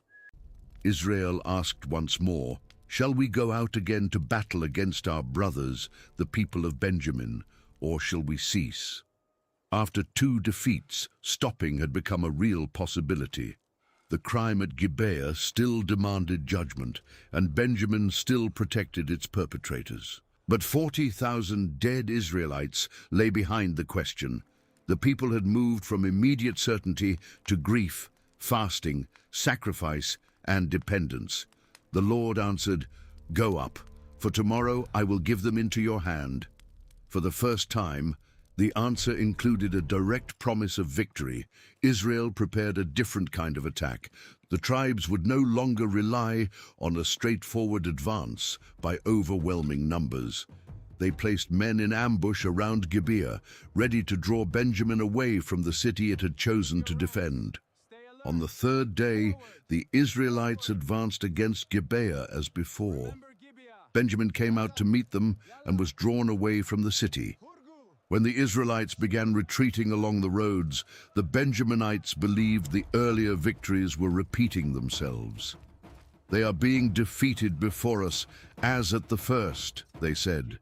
They began striking down Israelites in the open country. About 30 men fell, but the retreat was deliberate. Israel's main force was pulling Benjamin farther from Gibeah, while the men in ambush waited near the city. The signal was a great column of smoke. The hidden force rushed into Gibeah, struck the city, and set it on fire. When smoke rose behind the battlefield, the retreating Israelites turned. The Benjaminites looked back and saw their city going up in flames. The confidence of pursuit collapsed. Israel pressed them from the front, while the force from the city attacked from behind. Benjamin's disciplined warriors found themselves trapped between armies, with the stronghold they had defended burning in the distance. 18,000 Benjaminites fell in the first destruction, all experienced fighters. The survivors fled toward the wilderness. Israel overtook 5,000 along the roads and pursued another group as far as Gideon, killing 2,000 more. By the end of that day, 25,000 Benjaminite swordsmen had fallen. Only 600 escaped to the rock of Rimmon. They remained there in the wilderness for 4 months. The Israelite army turned back through Benjamin's territory. Men and livestock were struck down, and towns were burned. Justice against the criminals of Gibeah had expanded into devastation across an entire tribe. Then the tribes gathered at Bethel and sat before God until evening. They lifted their voices and wept bitterly. "O Lord, the God of Israel," they cried, "why has this happened in Israel, that today there should be one tribe missing from Israel?" Their victory had brought them to the edge of an outcome they could not accept. Benjamin had defended the guilty men and killed 40,000 Israelites. Yet Benjamin was still part of Israel. The assembled tribes had won the war and nearly destroyed their brother. Early the next morning, they built an altar and offered burnt offerings and peace offerings. Then they began looking for a way to preserve the tribe. But their own oaths narrowed every path. At Mizpah, they had sworn that none of them would give a daughter in marriage to a Benjaminite. They had also sworn that anyone who failed to join the assembly against Gibeah would be put to death. The first oath threatened Benjamin's future. The 600 survivors had no wives, and Israel had forbidden itself to supply them. The second oath now appeared to provide a solution. The tribes asked whether any community had failed to come before the Lord at Mizpah. They discovered that no one from Jabesh Gilead had joined the congregation or the army. Israel sent 12,000 warriors there with a command to kill the inhabitants, including women and children. Only young women who had never slept with a man were to be spared. The force carried out the order and found 400 young women. They brought them to the camp at Shiloh in Canaan. The same assembly that had gone to war to punish sexual violence in Gibeah now slaughtered an Israelite town and seized its surviving women to solve the consequences of its own oath. Jabesh-Gilead's absence was treated as guilt worthy of destruction, and the lives spared from that destruction were assigned to preserve the tribe that had defended Gibeah. Israel sent an offer of peace to the 600 Benjaminites at the rock of Rimmon. The men returned and received the women from Jabesh-Gilead. But there were only 400 women. 200 Benjaminites still had no wives. The elders grieved again over the breach in Israel. Benjamin needed descendants if its inheritance was to remain occupied by a Benjaminite tribe. Yet the Israelites insisted that their daughters could not be given to the survivors because they had sworn an oath and feared the curse attached to breaking it. They found another way to preserve the wording of their promise while violating its purpose. Each year, a festival of the Lord was held at Shiloh, where young women came out to dance. The elders instructed the remaining Benjaminites to hide in the vineyards. When the women of Shiloh came out, each man was to seize a wife and carry her back to Benjamin. If the women's fathers or brothers complained, the elders would answer that they should grant the women to Benjamin as a favor. The men of Shiloh had not technically given their daughters, so the oath had not been broken. The Benjaminites did as they were told. They took 200 women from the dancers, returned to their inheritance, rebuilt their towns, and lived in them. The other Israelites dispersed, each tribe and family returning to its own territory. The tribe survived, but the methods of survival completed the moral collapse exposed at Gibeah. A woman's violated body had summoned Israel to purge evil. That campaign ended with a civil war, burned towns, a massacre at Jabesh-Gilead, and the abduction of women at Shiloh. The people remained careful about the wording of their vows, while finding ways to transfer the cost of those vows onto others. In those days, there was no king in Israel. Everyone did what was right in his own eyes. Yet Israel's next movement toward kingship began unexpectedly, with another child born to a woman who had known years of barrenness. In the hill country of Ephraim lived Elkanah, who had 2 wives, Hannah and Peninnah. Peninnah had children, Hannah had none. Each year the household traveled to Shiloh to worship and sacrifice before the Lord. There Eli served as priest. His 2 sons, Hophni and Phinehas, were also priests. During the annual feast, Elkanah gave portions to Peninnah and her children, but he gave a special portion to Hannah because he loved her. Peninnah provoked Hannah bitterly because she had no child. Year after year, Hannah wept and could not eat. On one visit to Shiloh, she rose and prayed near the sanctuary. In deep anguish, she vowed that if the Lord gave her a son, she would give him back for lifelong service, and no razor would touch his head. Eli watched her lips moving without hearing her voice and assumed she was drunk. "How long will you go on being drunk?" he asked. Hannah answered that she had consumed neither wine nor strong drink. She was pouring out her soul before the Lord. Eli told her to go in peace and asked that the God of Israel grant her petition. Hannah returned home. She conceived and bore a son, naming him Samuel because she had asked for him from the Lord. After he was weaned, she brought him to Shiloh with an offering and entrusted him to Eli. "For this child I prayed," she said. "The Lord has granted me my petition. Therefore I have lent him to the Lord. As long as he lives, he is lent to the Lord." Samuel remained at the sanctuary, ministering before the Lord as a boy. Hannah visited each year and brought him a small robe, but Eli's sons used priesthood for appetite and power. They took portions of sacrifices before the prescribed offering had been made, using force when worshippers resisted. They also slept with women serving at the entrance to the tent of meeting.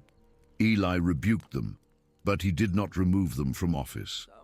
One night, while Samuel lay near the ark of God and the sanctuary lamp was still burning, he heard his name. He ran to Eli, assuming the old priest had called him. Eli sent him back. The voice came again, and Samuel returned. After the third call, Eli understood and instructed the boy to answer, Speak, Lord, for your servant hears. The Lord announced judgment upon Eli's house. The wrongdoing of his sons was known, and Eli had failed to restrain them. Samuel lay until morning, afraid to report what he had heard. Eli insisted, and the boy told him everything. The word proved true. When Israel fought the Philistines and suffered defeat, the elders brought the Ark of the Covenant from Shiloh into the camp, treating its presence as a guarantee of victory. Hophni and Phinehas came with it. The Philistines attacked again. Israel's army collapsed. Hophni and Phinehas were killed, and the Ark was captured. A messenger reached Shiloh with the news. Eli, old and nearly blind, was sitting beside the road, anxious for the Ark. When he heard that it had been taken, he fell backward from his seat, broke his neck, and died. The Philistines carried the Ark into the temple of Dagon at Ashdod. The next morning, Dagon's image lay face down before it. They restored the idol, but the following morning it had fallen again, with its head and hands broken off. Affliction followed the Ark from Ashdod to Gath and Ekron until the Philistine rulers sent it back with offerings. After 7 months, the Ark returned to Israelite territory. It was eventually taken to Kiriath Jearim, where it remained for many years. Samuel called Israel to remove the foreign gods and direct its heart to the Lord. The people gathered at Mizpah, confessed their sin, and fasted. When the Philistines advanced upon the gathering, Samuel offered sacrifice and cried out for Israel. The Lord answered with thunder that threw the Philistine force into confusion. Israel pursued and defeated them. Samuel raised a stone between Mizpah and Shen and called it Ebenezer, stone of help, saying, "Thus far the Lord has helped us." Samuel judged Israel, traveling a circuit through Bethel, Gilgal, and Mizpah, before returning to his home at Ramah. When he grew old, he appointed his sons as judges in Beersheba, but they did not walk in his ways. They pursued dishonest gain, accepted bribes, and perverted justice. The elders of Israel came to Samuel at Ramah. "You are old," they said, "and your sons do not walk in your ways. Now appoint for us a king to judge us like all the nations." Samuel was displeased and prayed to the Lord. "Obey the voice of the people," the Lord told him, "for they have not rejected you, but they have rejected me from being king over them." Samuel was to warn them solemnly what a human king would claim. A king would take their sons for chariots, horses, armies, fields, and workshops.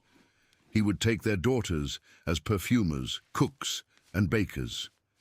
He would take the best fields, vineyards, olive orchards, servants, livestock, and produce. The people who wanted a king to secure them would become his servants. They refused the warning. "No," they said, "there shall be a king over us, that we also may be like all the nations, and that our king may judge us and go out before us and fight our battles." Samuel heard them and repeated their words before the Lord. "Obey their voice," came the answer. "Make them a king." The age of the judges ended with the elders waiting for the ruler they had demanded, and Samuel standing before them with a warning. The power they hoped would rescue Israel from disorder would reach into every household and take for itself.